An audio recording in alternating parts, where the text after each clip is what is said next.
ನಮಸ್ಕಾರ ಪ್ರಿಯ ವಿದ್ಯಾರ್ಥಿ ಮತ್ತು ವಿದ್ಯಾರ್ಥಿನಿಯರೇ, ಇವತ್ತಿನ ಆನ್ಲೈನ್ ಕ್ಲಾಸಿಗೆ ಮತ್ತೆ ತಮ್ಮೆಲ್ಲರಿಗೂ ಕೂಡ ಹಾರ್ದಿಕ ಸ್ವಾಗತವನ್ನು ಕೋರುವುದರ ಜೊತೆಗೆ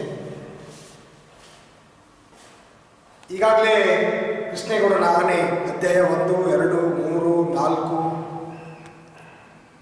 ಮತ್ತು ಇವತ್ತು ನಿಮಗೆ ಅಧ್ಯಾಯ 5ನೇ ಭಾಗವನ್ನು ಇಲ್ಲಿ ಕೃಷ್ಣೇಗೌಡನ ಆನೆ ಅನ್ನುವಂಥದ್ದು ಅಧ್ಯಾಯ 5ರೊಳಗೆ ಇಲ್ಲಿ ನಾವು ಸಾಕಷ್ಟು ವಿಚಾರಗಳನ್ನು ಪೂರ್ಣಚಂದ್ರ ತೇಜಸ್ವಿಯವರು ತುಂಬ ಸೊಗಸಾಗಿ ಆ ಮೂಡಿಗೆರೆಯ ಆ ಆನೆ ಅನುಭವಿಸುವಂಥ ಜನ ಏನೆಲ್ಲ ಅದರ ಮ್ಯಾಗ ಆರೋಪಿಸುವಂಥ ತೊಂದರೆ ಕೊಡುವಂಥ ಒಂದು ನಿಟ್ಟಿನೊಳಗೆ ಆ ಒಂದು ಕಾರ್ಯ ಸಾಗ್ತಾ ಇರುವಂಥದ್ದು. ಇಂಥವೆಲ್ಲವೂ ಕೂಡ ಲೇಖಕರು ತುಂಬ ಸ್ಪಷ್ಟವಾಗಿ ತಿಳಿಸಿಕೊಳ್ಳಲಿಕ್ಕೆ ಪ್ರಯತ್ನ ಪಡ್ತಾರೆ. ಒಟ್ಟಾರೆ ಕೃಷ್ಣೇಗೌಡನ ಆನೆ ತುಂಬ ಅದ್ಭುತವಾದಂಥ ದೀರ್ಘಗದ್ಯ, ಸಾಕಷ್ಟು ಮೌಲ್ಯಗಳು, ಸಾಕಷ್ಟು ವಿಚಾರಗಳು ಈ ಒಂದು ದೀರ್ಘಗದ್ಯದ ಮೂಲಕ ಪರಿಚಯಿಸುವಂಥ ಕೆಲಸ ಇಲ್ಲಿ ನಡೀತದೆ. ಈ ಒಂದು ದೀರ್ಘಗದ್ಯದೊಳಗೆ ವಿದ್ಯುತ್ ಇಲಾಖೆಯ ಲೈನ್ಮೆನ್ ಆಗಿರುವಂಥ ದುರ್ಗಪ್ಪ ಆಗಿರ್ಬೋದು, ಹಾಗೆ ಅರಣ್ಯ ಇಲಾಖೆಯ ಅಧಿಕಾರಿ ನಾಗರಾಜ್ ಆಗಿರ್ಬೋದು, ಮತ್ತು ಟೆಲಿಫೋನ್ ಡಿಪಾರ್ಟ್ಮೆಂಟಿನ ಆ ಕೆಲಸವನ್ನು ನಿರತಾದಂಥ ವ್ಯಕ್ತಿ ತಿಪ್ಪಣ್ಣ ಆಗಿರ್ಬೋದು,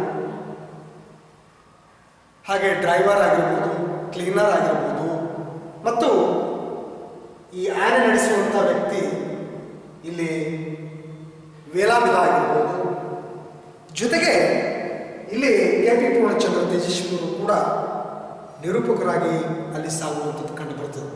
ಇಂಥ ಹಲವಾರು ಸನ್ನಿವೇಶಗಳು ಈ ಒಂದು ಕಥೆ ಒಳಗೆ ತುಂಬ ಭಾವನಾತ್ಮಕ ಮೌಲ್ಯಗಳನ್ನು ಬಿಚ್ಚಿಡುವಂಥ ಒಂದು ಕೆಲಸ ಈ ಒಂದು ಕಥೆ ಒಳಗೆ ನಡೆಯುವಂಥದ್ದು ಕಂಡು ಬರ್ತದೆ. ಒಟ್ಟಾರೆ ಆ ಲೈನ್ಮೆನ್ ಕೆಲಸ, ದುರ್ಗಪ್ಪನ ಕೆಲಸ ಇಡೀ ಜಗತ್ತಿನಲ್ಲಿ ಅತ್ಯಂತ ಅಪಾಯಕಾರಿಯಾದಂತಹ ಒಂದು ಕೆಲಸ ಅಂಥೇಳಿ ಅಲ್ಲಿ ವಿವರಿಸುವಂಥ ಒಂದು ಪ್ರಯತ್ನ ಮಾಡ್ತಾನೆ. ಇಂಥ ಅದರೊಳಗೆ ಒಂದು ರೀತಿಯಿಂದ ಅಲ್ಲಿ ಆತಂಕ ಉಂಟಾಗುವಂಥದ್ದು, ಅಪಾಯಕಾರಿ ಕೆಲಸ ಅನ್ನುವಂಥದ್ದು ಎಲ್ಲವೂ ಕೂಡ ಅಂದರೆ ಈ ಒಂದು ದುರ್ಗಪ್ಪನ ವಿಚಾರಗಳಿಂದ ಆ ಲೈನ್ಮೆನ್ ಆಗಿರುವಂಥ ಆ ರೋಷಿ ಹೋಗಿರುವಂಥದ್ದು, ಅಂದರೆ ಸಮಸ್ಯೆಗೆ ಒಳಗಾಗಿರುವಂಥದ್ದು, ಬೇಸತ್ತು ಹೋಗಿರುವಂಥದ್ದು ಆ ಕೆಲಸ. ಯಾಕಂದರೆ ನಿರಂತರ ಅದು ಆ ತರಲೆ ಡಿಪಾರ್ಟ್ಮೆಂಟ್ ಅಂತ ಹೇಳ್ತಾರೆ. ಒಟ್ಟಾರೆ ದಿನನಿತ್ಯ ಸಮಸ್ಯೆ ಆಗ್ತಾ ಇತ್ತು. ಆ ಮೂಡಿಗೆರೆ ಅಲ್ಲಿನ ಗುಡ್ಡಗಾಡು ಆ ಪ್ರದೇಶದೊಳಗೆ ನಿರಂತರವಾಗಿದ್ದರೆ ಆ ವಿದ್ಯುತ್ ಆ ಒಂದು ಕರೆಂಟ್ ಕೆಲಸ ನಿರಂತರ ಸಮಸ್ಯೆ ಅನುಭವಿಸ್ತಾ ಇತ್ತು ಅಂತ ಹೇಳ್ತಾರೆ. ಇಂಥ ಒಂದು ಸಂದರ್ಭದೊಳಗೆ ಅಲ್ಲಿ ಸದಾ ಇಡೀ ಸಮಯವನ್ನು ಅಲ್ಲೇ ಕಳೀತಾ ಇದ್ದು. ಹೀಗಾಗಿದ್ರೆ ತುಂಬ ಅಪಾಯಕಾರಿ ಮತ್ತು ರೋಷಿ ಹೊಂದಿರುವಂಥದ್ದು ಕೂಡ ನಾವಿಲ್ಲಿ ಕಾಣ್ತೀವಿ. ಯಾರು? ದುರ್ಗಪ್ಪ. ಇಂಥ ಒಂದು ಸಂದರ್ಭದೊಳಗೆ ಒಟ್ಟಿನೊಳಗೆ ಜೇಡರ ಒಂದು ಬಲೆ ಅಂತ ಹೇಳಿದ್ರೆ ಆ ಒಂದು ಸಹ್ಯಾದ್ರಿ ಕಾಡಿನೊಳಗೆಲ್ಲ ಹಬ್ಬಿರುವಂಥದ್ದು. ಈ ಬಣಕಲ್ಲು ಲೈನ್ನಲ್ಲಿ ಅಂದರೆ ಅಲ್ಲಿ ಹುಳ ಸಿಕ್ಕಿಕೊಂಡಂತೆ ಸಿಕ್ಕಿದ್ದ ದುರ್ಗಪ್ಪ ವಿನಾಕಾರಣ ಅಂದರೆ ಆ ಒಂದು ಕೃಷ್ಣೇಗೌಡರ ಆನೆಗೆ ಬೈಯುವಂಥದ್ದು ಕಾಣ್ತೀವಿ. ಆನೆಯ ಕಿಡಿಗೇಡಿತನಕ್ಕಿಂತ ಅವನ ಒಂದು ರೇಜಿಗೆಯ ಒಂದು ಜಿಗುಪ್ಸನೆ ಅಂದರೆ ಇಲ್ಲಿ ಕಾರಣ ಆಗುವಂಥದ್ದು ಕಂಡು ಬರ್ತದೆ. ಒಟ್ಟಾರೆ ಅಧ್ಯಾಯ 1, 2 ಮತ್ತು 3, 4 ಇಲ್ಲಿವರೆಗೆ ಸಾಕಷ್ಟು ವಿಚಾರಗಳು ಕೆ.ಪಿ. ಪೂರ್ಣಚಂದ್ರ ತೇಜಸ್ವಿಯವರು ತುಂಬ ಸೊಗಸಾಗಿ ಕಟ್ಟಿಕೊಳ್ಳುವಂಥದ್ದು. ಜೊತೆಗೆ ಅಧ್ಯಾಯ 5ರೊಳಗೆ ಇಲ್ಲಿ ಲೇಖಕರು ಕೂಡ ಮತ್ತು ವಿಶೇಷವಾಗಿ ಏನಂದ್ರೆ ಇಲ್ಲಿ ಆ ಎಲೆಕ್ಟ್ರಿಕ್ ಬಿಲ್ ಕಟ್ಟಲಿಕ್ಕೆ ಬರುವಂಥ ಸಂದರ್ಭದೊಳಗೆ ಜಬ್ಬಾರ್ ಕೂಡ ಅಲ್ಲಿ ಕಂಡು ಬರುವಂಥದ್ದು. ಹಾಗೆ ವೆಟರ್ನರಿ ಸ್ಟಾಕ್ಮೆನ್ ಪುಟ್ಟಯ್ಯ ಅನ್ನುವಂಥ ವ್ಯಕ್ತಿ ಆಗಿರ್ಬೋದು. ಇವರಿಬ್ಬರ ನಡುವೆ ಲೇಖಕರು ಕೂಡ ಹಲವಾರು ಸನ್ನಿವೇಶಗಳು, ಚರ್ಚೆಗಳು ಅಲ್ಲಿ ಈ ಒಂದು ಅಧ್ಯಾಯದೊಳಗೆ ನಡೆಯುವಂಥದ್ದು ಕಂಡು ಬರ್ತದೆ. ಅಧ್ಯಾಯ 5 ಪ್ರಮುಖವಾಗಿ ಅಂದರೆ ನಾನು ಎಲೆಕ್ಟ್ರಿಕ್ ಬಿಲ್ ಕಟ್ಟಲು ವೆಟರ್ನರಿ ಆಸ್ಪತ್ರೆ ಎದುರು ಹೋಗುತ್ತಿರಬೇಕಾದ್ರೆ ಪೋಸ್ಟ್ಮ್ಯಾನ್ ಜಪಾನ್ನ ಲೂನಾ ಅಲ್ಲೇ ದಾರಿ ಬದಿಯಲ್ಲಿ ನಿಂತಿತ್ತು. ಪೋಸ್ಟ್ ಕೊಡೋದ್ರ ಜೊತೆಗೆ ಆತ ಪೇಪರ್ ಮತ್ತು ಮ್ಯಾಗಝಿನ್ಗಳ ಏಜೆನ್ಸಿಯನ್ನು ಕೂಡ ಅಲ್ಲಿ ಮಾಡುತ್ತಿದ್ದರಿಂದ ಅವೆಲ್ಲವನ್ನೂ ಕೂಡ ಚೀಲದಲ್ಲಿ ತುಂಬಿ ಅಗಸರ ಕತ್ತೆ ಮೇಲೆ ಜಬ್ಬಾರ್ ಮ್ಯಾಗ್ಜಿನ್ಗಳು, ಪತ್ರಿಕೆಗಳು, ಪೋಸ್ಟ್ ವಸ್ತುಗಳು, ಹೀಗಾಗಿ ಲೂನಾದ ಎರಡು ಪಾರ್ಶ್ವಕ್ಕೂ ಎರಡು ಮಗ್ಗಲ ಅಥವಾ ಭಾಗಕ್ಕೆ ಪಾರ್ಶ್ವಕ್ಕೂ ಕೂಡ ನೇತು ಹಾಕ್ತಾ ಇದ್ದ. 3 ದಿನದಿಂದ ಪೋಸ್ಟ್ ಕೊಟ್ಟಿರಲಿಲ್ಲ. ಯಾವಾಗ ಆಕ್ಷೇಪಿಸಿದ್ರು, ಅಯ್ಯೋ ಯಾವ ಅಲ್ಲಿ ಹೇಳಿದ್ರೆ ಮದುವೆನೇ ಅಲ್ಲಿ ಕಾಗದ ಸರ್ ಅಂತ ಹೇಳ್ತಾರೆ, ನೀವೇನು ಹೋಗೋದಿಲ್ಲ, ಏನಿಲ್ಲ, ಅವನ್ನು ಇವತ್ತು ಕೊಟ್ಟರು ಒಂದೇ, ನಾಳೆ ಕೊಟ್ಟರು ಒಂದೇ ಅಂತೇಳಿ ಅಲ್ಲಿ ಜಬ್ಬಾರ್ ಲೇಖಕರಿಗೆ ಪೂರ್ಣಚಂದ್ರೇಶ್ವರಿಗೆ ಹೇಳ್ತಾನೆ. 3 ದಿನ ಬಂದಿಲ್ಲ ಅಂತ, ಹೀಗಾಗಿ ಇವತ್ತು ಕೊಟ್ಟರು ಅಷ್ಟೇ, ನಾಳೆ ಕೊಟ್ಟರು ಅಷ್ಟೇ, ಯಾಕಂದ್ರೆ ನೀವು ಮದುವೆಗೆ ಹೋಗೋದಿಲ್ಲ ಅಂತೇಳಿ ಜಬ್ಬಾರ್ನೇ ಅಂತ ಹೇಳ್ತಾನೆ. ಅದಕ್ಕೆ ಇವತ್ತು ಕೊಟ್ಟರು ಅಷ್ಟೇ ಒಂದೇ, ನಾಳೆ ಕೊಟ್ಟರು ಒಂದೇ ಎಂದು ಅಸಡ್ಡೆಯಿಂದ ಜಬ್ಬಾರ್ ಹೇಳ್ತಾ ಇದ್ದ ಲೇಖಕರಿಗೆ. ವೆಟರ್ನರಿ ಆಸ್ಪತ್ರೆ ಎದುರು ನನ್ನನ್ನು ನೋಡಿದವನೇ ಕುಂಟುತ್ತ ನನ್ನತ್ತ ಬಂದ್ಬಿಟ್ಟನಂತ. ಜಬ್ಬಾರ ಲೈನ್ಮ್ಯಾನ್ ದುರ್ಗಪ್ಪನ ರೀತಿಯಲ್ಲೇ ತೊಂದರೆಗೆ ಸಿಕ್ಕಿಕೊಂಡಿದ್ದ ಮನುಷ್ಯ. ಹೆಸರಿಗೆ ಇವನು ಕೇಂದ್ರ ಸರ್ಕಾರದ ನೌಕರನಷ್ಟೇ ಅಂತ ಹೇಳ್ತಾರೆ ಲೇಖಕರು. 16 ವರ್ಷದಿಂದ ಕೆಲಸ ಮಾಡ್ತಿದ್ರು. ಇನ್ನೂ ಟೆಂಪರವರಿ ಆಜ್ಞೆ ಅಂದರೆ ಆತ ಇದ್ದುದರಿಂದ ಅವನ ಸಂಬಳ ಎಷ್ಟಂದ್ರೆ, ಇಲ್ಲಿ ಯಾರ್ದು ಜಬ್ಬಾರನ ಒಂದು ಸಂಬಳ ಎಷ್ಟಂದ್ರೆ 60 ರೂಪಾಯಿ. ಜಬ್ಬಾರ್ 60 ರೂಪಾಯಿ ತಿಂಗಳ ಆತನ ಸಂಬಳ. ಹೀಗಾಗಿ ಕೇಂದ್ರ ಸರ್ಕಾರದ ಆ ಒಂದು ಪೋಸ್ಟ್ ಆಫೀಸ್ನಲ್ಲಿ ಕೆಲಸ ಮಾಡ್ತಾ ಇದ್ರು ಕೂಡ ಅವನ ಸಂಬಳ 60 ರೂಪಾಯಿ ಅನ್ನುವಂಥದ್ದು. ಆ ಸಂಬಳದಿಂದ ಹೊಟ್ಟೆ ತುಂಬಿಸಿಕೊಳ್ಳಕ್ಕೆ ಸಾಧ್ಯವಿಲ್ಲದೆ 108 ಪತ್ರಿಕೆಗಳ ಏಜೆನ್ಸಿ ತಗೊಂಡು ಪೋಸ್ಟ್ ಕೊಡುವಲ್ಲೆಲ್ಲ ಚಂದಾದಾರನ ಮಾಡಲು ಆತ ಪ್ರಯತ್ನಿಸುತ್ತಿದ್ದ ಜಬ್ಬಾರ್. ಪೋಸ್ಟಿನ ಜೊತೆಗೆ ಮ್ಯಾಗ್ಜಿನ್ಗಳ ಕಂತೆಯನ್ನು, ಸಂಗ್ರಹವನ್ನು ಹೊತ್ತುಕೊಂಡು ಅವನು ತಿರುಗಬೇಕಾಗಿತ್ತು ಅಂತ. ಅದು ಎಷ್ಟು ದೂರ ಅಂದ್ರೆ ದಿನ 18 ಕಿಲೋಮೀಟರ್ ಹೋಗಿ ಬರಬೇಕಿತ್ತು. ನೋಡಿ, ಇಷ್ಟೆಲ್ಲ ಪಾಪ ಜಬ್ಬಾರ್ ಆ ಕಷ್ಟವನ್ನು ಅನುಭವಿಸ್ತಾ ಇದ್ದ. ಒಂದು ತಿಂಗಳ ಅವನ ಸಂಬಳ ಎಷ್ಟು ಅಂದರೆ ಕೇವಲ 60 ರೂಪಾಯಿ, ಕೇಂದ್ರ ಸರ್ಕಾರ ಕೂಡ ಮಾಡುವಂಥದ್ದು. ಇಂಥ ಒಂದು ಸಂದರ್ಭದಲ್ಲಿ ಅದು ತನ್ನ ತನ್ನ ಕುಟುಂಬ ಅಲ್ಲಿ ಸುಗಮವಾಗಿ ಸಾಗಿಸಕ್ಕೆ ಸಾಧ್ಯ ಆಗಲಾದಂಥ ಸಂದರ್ಭದೊಳಗೆ ಆ ಲೂನಾದಾಗ ಚಿಕ್ಕಂಡು ಭಾಗದೊಳಗೆ ಅಲ್ಲಿ ಮ್ಯಾಗ್ಜಿನ್ಗಳು, ಪೋಸ್ಟ್ ವಸ್ತುಗಳು, ಆ ಲೆಟರ್ಗಳು ಇವೆಲ್ಲವೂ ಕೂಡ ಹೊತ್ತುಕೊಂಡು ಆತ ಸಾಗ್ತಾ ಇದ್ನು. ಹೀಗಾಗಿ ದಿನ ಏನಂದ್ರೆ 18 ಕಿಲೋಮೀಟರ್ ಹೋಗಿ ಬರಬೇಕಾಗಿತ್ತು. ನಾನೊಮ್ಮೆ ಹೊಸದಾಗಿ ತಗೊಂಡು ಕೆಲಕೊಟ್ಟಿನಲ್ಲಿ ಲೇಖಕರು ಲೆಕ್ಕ ಹಾಕಿ 12 ವರ್ಷಕ್ಕೂ ಕಡಿಮೆ ಎಂದು 2 ಲಕ್ಷ ಕಿಲೋಮೀಟರ್ ನಡೆದಿದೆಯಾ ಅಂತೇಳಿ ಲೇಖಕರು ಜಬ್ಬಾರ್ಗೆ ಅಂತಾರೆ. ನಿನ್ನ ಮೂಗಿನ ನೇರಕ್ಕೆ ನೆಟ್ಟಗೆ ನಡೆದಿದ್ರೆ ಇಡೀ ಭೂಮಂಡಲ ಸುತ್ತಿ ಬರಬಹುದಿತ್ತು ಅಂತ ಹೇಳ್ತಾರೆ ಲೇಖಕರು ಎಂದು ಹೇಳಿದೆ. ಅದನ್ನು ಕೇಳಿ ಅವನ ಮುಖ ಸ್ವಲ್ಪ ಆತಂಕ ಆಗ್ತದೆ. ಲೇಖಕರು ಆ ರೀತಿ ಹೇಳಿದಾಗ ಹಿಂಜಿಕೊಂಡು ತನ್ನನ್ನು ಈ ದುರ್ದಶೆಯಲ್ಲಿಟ್ಟಿರುವ ಕೇಂದ್ರ ಸರ್ಕಾರವನ್ನು, ಪ್ರಧಾನಮಂತ್ರಿಗಳನ್ನು ಕೂಡ ಆ ಜಬ್ಬಾರ್ ಶಪಿಸ್ತಾರೆ, ಬೈತಾರೆ. ಹೀಗಾಗಿ ಅಂದರೆ ಇಂಥ ಒಂದು ತೊಂದರೆ ಒಳಗೆ, ಸಂಕಷ್ಟ ಒಳಗೆ, ಅಂದರೆ ತಿಂಗಳ 60 ರೂಪಾಯಿ ಸಂಬಳ ಇರೋದು. ಇಂಥ ಒಂದು ಸಂದರ್ಭದಲ್ಲೂ ಕೂಡ ಲೇಖಕರು ಅಂದಾಗ ಇಡೀ ಭೂಮಂಡಲವನ್ನು ಸುತ್ತ ಬರ್ಬೋದಾಗಿತ್ತು ಅಂತೇಳಿ ಲೇಖಕರು ಅಂದಾಗ ಒಟ್ಟ ತನ್ನ ಮುಖ ಒಂದು ರೀತಿಯಿಂದ ಹಿಂಜಿಕೊಂಡು, ಬೇಸತ್ತು, ಆತಂಕಗೊಂಡು ತನ್ನನ್ನು ತಾನು ಅಂದರೆ ಈ ಒಂದು ತೊಂದರೆ ಇಲ್ಲಿಟ್ಟಿರುವ ಕೇಂದ್ರ ಸರ್ಕಾರವನ್ನು, ಪ್ರಧಾನಮಂತ್ರಿಗಳನ್ನು ಜಬ್ಬಾರ್ ಶಪಿಸುವಂಥದ್ದು. ಮೂಡಿಗೆರೆಯಂಥ ಒಂದು ಕುಗ್ರಾಮ ಅಂದರೆ ಏನೂ ವ್ಯವಸ್ಥೆ ಇರಲಾರಂಥ ಒಂದು ಊರು, ಯಾವುದೇ ಸೌಲಭ್ಯ ಇರಲಾರಂಥದ್ದು. ಅಂಥ ಒಂದು ಕುಗ್ರಾಮ ಆಧುನೀಕರಣಗೊಳ್ಳುತ್ತಾ, ಅಂದರೆ ಅಂಥ ಒಂದು ಕುಗ್ರಾಮ ಆಧುನಿಕ ಬದಲಾವಣೆ ಆಯಿತು, ಸುಧಾರಣೆ ಆಯಿತು, ಎಲ್ಲ ವ್ಯವಸ್ಥೆ ಅಲ್ಲಿ ದೊರಕಿತು ಅನ್ನುವಂಥದ್ದು ಕಾಣ್ತೀವಿ. ಹೀಗಾಗಿ ಆಧುನೀಕರಣಗೊಳ್ಳುತ್ತಾ ಟೆಲಿಫೋನ್, ಎಕ್ಸ್ಚೇಂಜ್, ವಿದ್ಯುತ್ ಎಲ್ಲ ಬಂದ ಹಾಗೆ ಪೋಸ್ಟಲ್ ಡಿಪಾರ್ಟ್ಮೆಂಟ್ನವರು ಕೂಡ ತಮ್ಮ ಸೇವೆಯನ್ನು ಅಲ್ಲಿ ವಿಸ್ತರಿಸುತ್ತಾ ಹೋದ್ರಂತ. ಹ್ಯಾಂಡ್ ಪೋಸ್ಟ್ ಬಿದ್ರಳ್ಳಿ ಇಲ್ಲೆಲ್ಲ ಒಂದೊಂದು ಕೆಂಪು ಪೋಸ್ಟ್ ಬಾಕ್ಸ್ಗಳನ್ನ ನೇತಾಕಿದರು. ಪೋಸ್ಟ್ ಆಫೀಸ್ ಶಾಖೆ ತೆರೆಯುವ ಬದಲು ಪೋಸ್ಟ್ ಬಾಕ್ಸ್ಗಳನ್ನು ನೇತಾಕೋದು ಕಡಿಮೆ ಖರ್ಚಲ್ಲವೇ? ಈ ವಿಸ್ತರಣೆಯಿಂದ ತೊಂದರೆಗೆ ಸಿಕ್ಕಿಕೊಂಡವ ಎಂದರೆ postman Jabbar Saheb. Post ಕೊಡುವುದಲ್ಲದೆ ಪ್ರತಿದಿನ ಪೋಸ್ಟ್ ಬಾಕ್ಸ್ ಎಲ್ಲಿರ್ತಾವಲ್ಲ ಇರುವವರೆಗೂ ಕೂಡ ಹೋಗಿ ಪೋಸ್ಟ್ ಅಲ್ಲಿದ್ರೆ ಸಂಗ್ರಹಿಸಿ ಆ ಒಂದು ಹೆಡ್ ಆಫೀಸಿಗೆ ಕೊಡಬೇಕಾಗಿತ್ತು. ನಡೆದಾಗಲೇ ಸೈಕಲ್ನಾಗಲಿ ತಿರುಗಲಾರದೆ ಸೋತು ಹೋದ ಅವನು ಒಂದು ಸೆಕೆಂಡ್ ಹ್ಯಾಂಡ್ ಲೂನಾ ಮೋಪೆಡ್ ತಗೊಂಡು, ಅದಂದ್ರೆ ಅದು ಅವರಿಗೆ ಆ ಲೂನಾ ಕೊಡಲು ಸಾಲ ಕೊಡುವ ಸ್ಕೀಮ್ ಬಂದುದರಿಂದ ಮೂಡುಗೆರೆಯಿಂದ ಬಿದರಳ್ಳಿವರೆಗೆ ಒಂದು ಇಳಿಜಾರಿದ್ದರಿಂದ ಲೂನಾ ಸ್ಟಾರ್ಟ್ ಮಾಡದೆ ಮೇಲೆ ಕುಳಿತು ಸದ್ದಿಲ್ಲದೆ ಅವನು ಬಿದರಳ್ಳಿ ತಲುಪಿ ಬಿಡಬಹುದಿತ್ತು.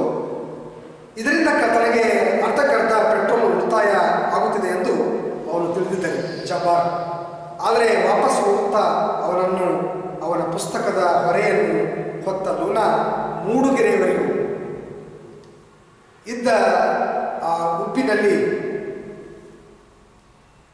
ಕಿರೋ ಎಂದು ರಸ್ತೆಯನ್ನು ಪರಚುವಂತೆ ಕೂಗುತ್ತಾ ಬರುವಾಗ ಉಳಿಸಿದ ಪೆಟ್ರೋಲ್ ಅಷ್ಟನ್ನು ಕುಡಿದು ಬಿಡುತ್ತದೆ ಎನ್ನುವುದು ಅವನಿಗೆ ಅಂದಾಜು ಆಗಿರಲಿಲ್ಲ ಅನ್ನುವುದು. ಈ ರೀತಿ ಒಳಗೆ ಜಬ್ಬಾರ ತಾನು ಸಾಕಷ್ಟು ರೀತಿ ಒಳಗೆ ತನ್ನ ಒಂದು ಪೋಸ್ಟ್ ಆಫೀಸ್ ಕೆಲಸದ ಜೊತೆಗೆ ಮ್ಯಾಗ್ಝಿನ್ಗಳನ್ನು ಹಾಕಿ ಒಟ್ಟಾರೆ ಆ ಒಂದು ಹಳೆಯ ಲೂನಾವನ್ನು ಖರೀದಿ ಮಾಡಿ ತಾನು ಅಂದ್ರೆ ತನ್ನ ಕುಟುಂಬವನ್ನು ಸಾಗಿಸ್ತಾ ಇದ್ನು. ಒಟ್ಟಾರೆ ಅವನಿಗೆ ಕೇವಲ ಜಬ್ಬಾರಿಗೆ 60 ರೂಪಾಯಿ ತಿಂಗಳಿಗೆ ಸಂಬಳ ಇರೋದರಿಂದ ಅದು ಸಾಕಾಗಲಿಲ್ಲ ಅನ್ನುವಂಥ ಉದ್ದೇಶದಿಂದ ಮ್ಯಾಗ್ಝಿನ್ಗಳು ಬೇರೆ ಬೇರೆ ಉಪ ಕಾಯಕ ಕೆಲಸಗಳು ಕೂಡ ಕಸುಬುಗಳು ಕೂಡ ಅಂತ ಹೇಳಿದ್ರೆ ಅದ್ರ ಜೊತೆಗೆ ಮಾಡಿಕೊಂಡು ತನ್ನ ಬದುಕನ್ನು ಸಾಗಿಸ್ತಾ ಇತ್ತು ಅನ್ನುವಂಥದ್ದು ಇಲ್ಲಿ ಕಂಡು ಬರ್ತದೆ. ಇಂಥ ಒಂದು ಸಂದರ್ಭದೊಳಗೆ ವೆಟರ್ನರಿ ಆಸ್ಪತ್ರೆ ಎದುರ ಕುಂಟುತ್ತಾ ಅವನು ನನ್ನತ್ತ ನಡೆದು ಬಂದಾಗ, ಜಬ್ಬಾರ ಕುಂಟುತ್ತಾ 2-3 ದಿನ ಬಂದಿರಲಿಲ್ಲ, ಹೀಗಾಗಿ ಕುಂಟುತ್ತಾ ಅವನು ನನ್ನತ್ತ ನಡೆದು ಬಂದಾಗ, ಏನಯ್ಯ ಜಬ್ಬಾರ್, 4 ದಿನದಿಂದ ನಿನ್ನ ಮುಖಾನೇ ನೋಡಿಲ್ವಲ್ವೋ ಎಂದು ಲೇಖಕರು ಕೇಳಿದ್ರು. ಹೀಗಾಗಿ ಆ ಹ್ಯಾಂಡ್ ಪೋಸ್ಟ್ನಲ್ಲಿ ಒಂದು ನಾಯಿ ಅಲ್ಲಿ ಕಚ್ಚಿ ಬಿಡ್ತು ಸರ್ ಅಂತ ಹೇಳ್ತಾರೆ. ಇಂತಹ ಸಂದರ್ಭದೊಳಗೆ ಆ ನಾಯಿ ಕಚ್ಚಿ ಬಿಟ್ಟಿರುವಂಥದ್ದು, ಅದಕ್ಕೆ ಇಂಜೆಕ್ಷನ್ ತಗೊಳ್ಬೇಕಾಗಿದೆ ಎಂದ ಜಬ್ಬಾರ್ 4 ದಿನದ ಪೋಸ್ಟಿನ ಕಂತೆ ಅಂತ ಕೊಟ್ಟ. ಅಲ್ಲಯ್ಯ, ನಾಯಿ ಕಚ್ಚಿ ಇಂಜೆಕ್ಷನ್ ತಗೊಳ್ಳೋದಕ್ಕೂ ನೀನು ಪೋಸ್ಟ್ ಡೆಲಿವರಿ ಕೊಡದೆ ಜೋಳಿಗೆ ಒಳಗೆ ಹಾಕಿಕೊಂಡು ತಿರುಗಾಡೋದಕ್ಕೂ ಏನಯ್ಯ ಸಂಬಂಧ ಅಂತೇಳಿ ಲೇಖಕರು ಪ್ರಶ್ನೆ ಮಾಡ್ತಾರೆ ಜಬ್ಬಾರ್ಗೆ ಎಂದು ಗದರುವ ಧ್ವನಿಯೊಳಗೆ ಅಲ್ಲಿ ಕೇಳಿದ್ರು. ತುಂಬ ಗಟ್ಟಿಯಾಗಿ ಧೈರ್ಯದಿಂದ ಗದರಿಸಿದ್ರು. ಆ ಧ್ವನಿಯೊಳಗೆ ಕೇಳಿದ್ರು. ಅವಾಗ ಜಬ್ಬಾರ್ಗೆ ತಾನು ಕುಂಟಿದ್ದು ನನ್ನಲ್ಲಿ ಸಾಕಷ್ಟು ಮುರುಕ ಅಂದರೆ ಸ್ವಲ್ಪ ಮರುಕ ಹುಟ್ಟಿಸಲಿಲ್ಲ ಎಂದನಿಸ್ತು.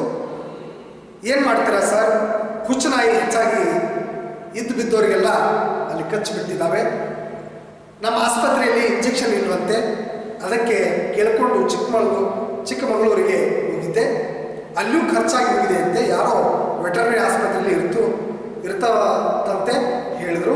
ಅದಕ್ಕೆ ಈ ಕಡೆ ಬಂದೆ ಅಂತೇಳಿ ಲೇಖಕರಿಗೆ ಜಬ್ಬಾರ್ ಹೇಳ್ಬಿಡ್ತಾನೆ. ಅದಕ್ಕೆ ಈ ಕಡೆ ಬಂದೆ. ಪೋಸ್ಟ್ ಕೊಡೋಕ್ಕೆ ಹೋದ್ರೆ ಎಲ್ಲರ ಮನೆಯ ಮುಂದೆ ಕೂಡ ಇದ್ರೆ 4 ನಾಯಿ ಮಲಗಿರ್ತಾವೆ. ಅದು ಯಾವ ಕಲರನ್ನ ಕಾದ್ಕೊಂಡು ಮಲಗಿರ್ತಾವೋ ಏನೋ. ಪ್ರತಿ ವರ್ಷ ಒಂದಲ್ಲ ಒಂದು ನಾಯಿ ಕಚ್ಚುತ್ತೆ ನೋಡಿ. ನನಗೆ ಹುಚ್ಚು ಬಂದ ಮೇಲೆ ಅದಕ್ಕೆ ಔಷಧಿನೇ ಇರುವಂತೆ. ಅದಕ್ಕೆ ನಾನು ಹುಚ್ಚು ನಾಯಿಯೋ ಅಲ್ವೋ ಒಟ್ಟಲ್ಲಿ 14 ಇಂಜೆಕ್ಷನ್ ಹೊಟ್ಟೆಗೆ ಚುಚ್ಚಿಸ್ಕೊಳ್ತೀನಿ ಅಂತೇಳಿ ಜಬ್ಬಾರ್ ಲೇಖಕರಿಗೆ ಹೇಳ್ತಾನೆ. ವೆಟರ್ನರಿ ಸ್ಟಾಕ್ಮೆಂಟ್ ಪುಟ್ಟಯ್ಯ ಅಲ್ಲೇ ಗೇಟಿಗೆ ವಾಲಿಕೊಂಡು ನಿಂತ್ಕೊಂಡು ಹೇಳಿದ್ರೆ, ಹೋಗಿ ಬರುವವರತ್ತ ಹಲ್ ಕೆರೆಯುತ್ತ ಆತ ನಿಂತಿರ್ತಾನೆ. ಸ್ಟಾಕ್ಮೆಂಟ್ ಪುಟ್ಟಯ್ಯ, ವೆಟರ್ನರಿ ಸ್ಟಾಕ್ಮೆಂಟ್.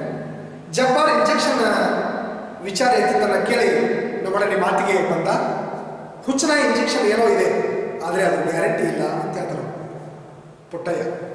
ನಾನು ಗ್ಯಾರಂಟಿ ಖಾತ್ರಿ ಕೊಡ್ಲಿಕ್ಕಾಗಲ್ಲ. ದನ ಎಮ್ಮೆಗಾದರೂ ಹೇಗೋ ಇಲ್ಲಂದ್ರೆ ರಿಸ್ಕ್ ತೊಗೊಂಡು ಹೇಗೋ ಆ ಒಂದು ಸಮಸ್ಯೆ ತಗೊಂಡು ಅದನ್ನೇ ಚುಚ್ಚಬಹುದು.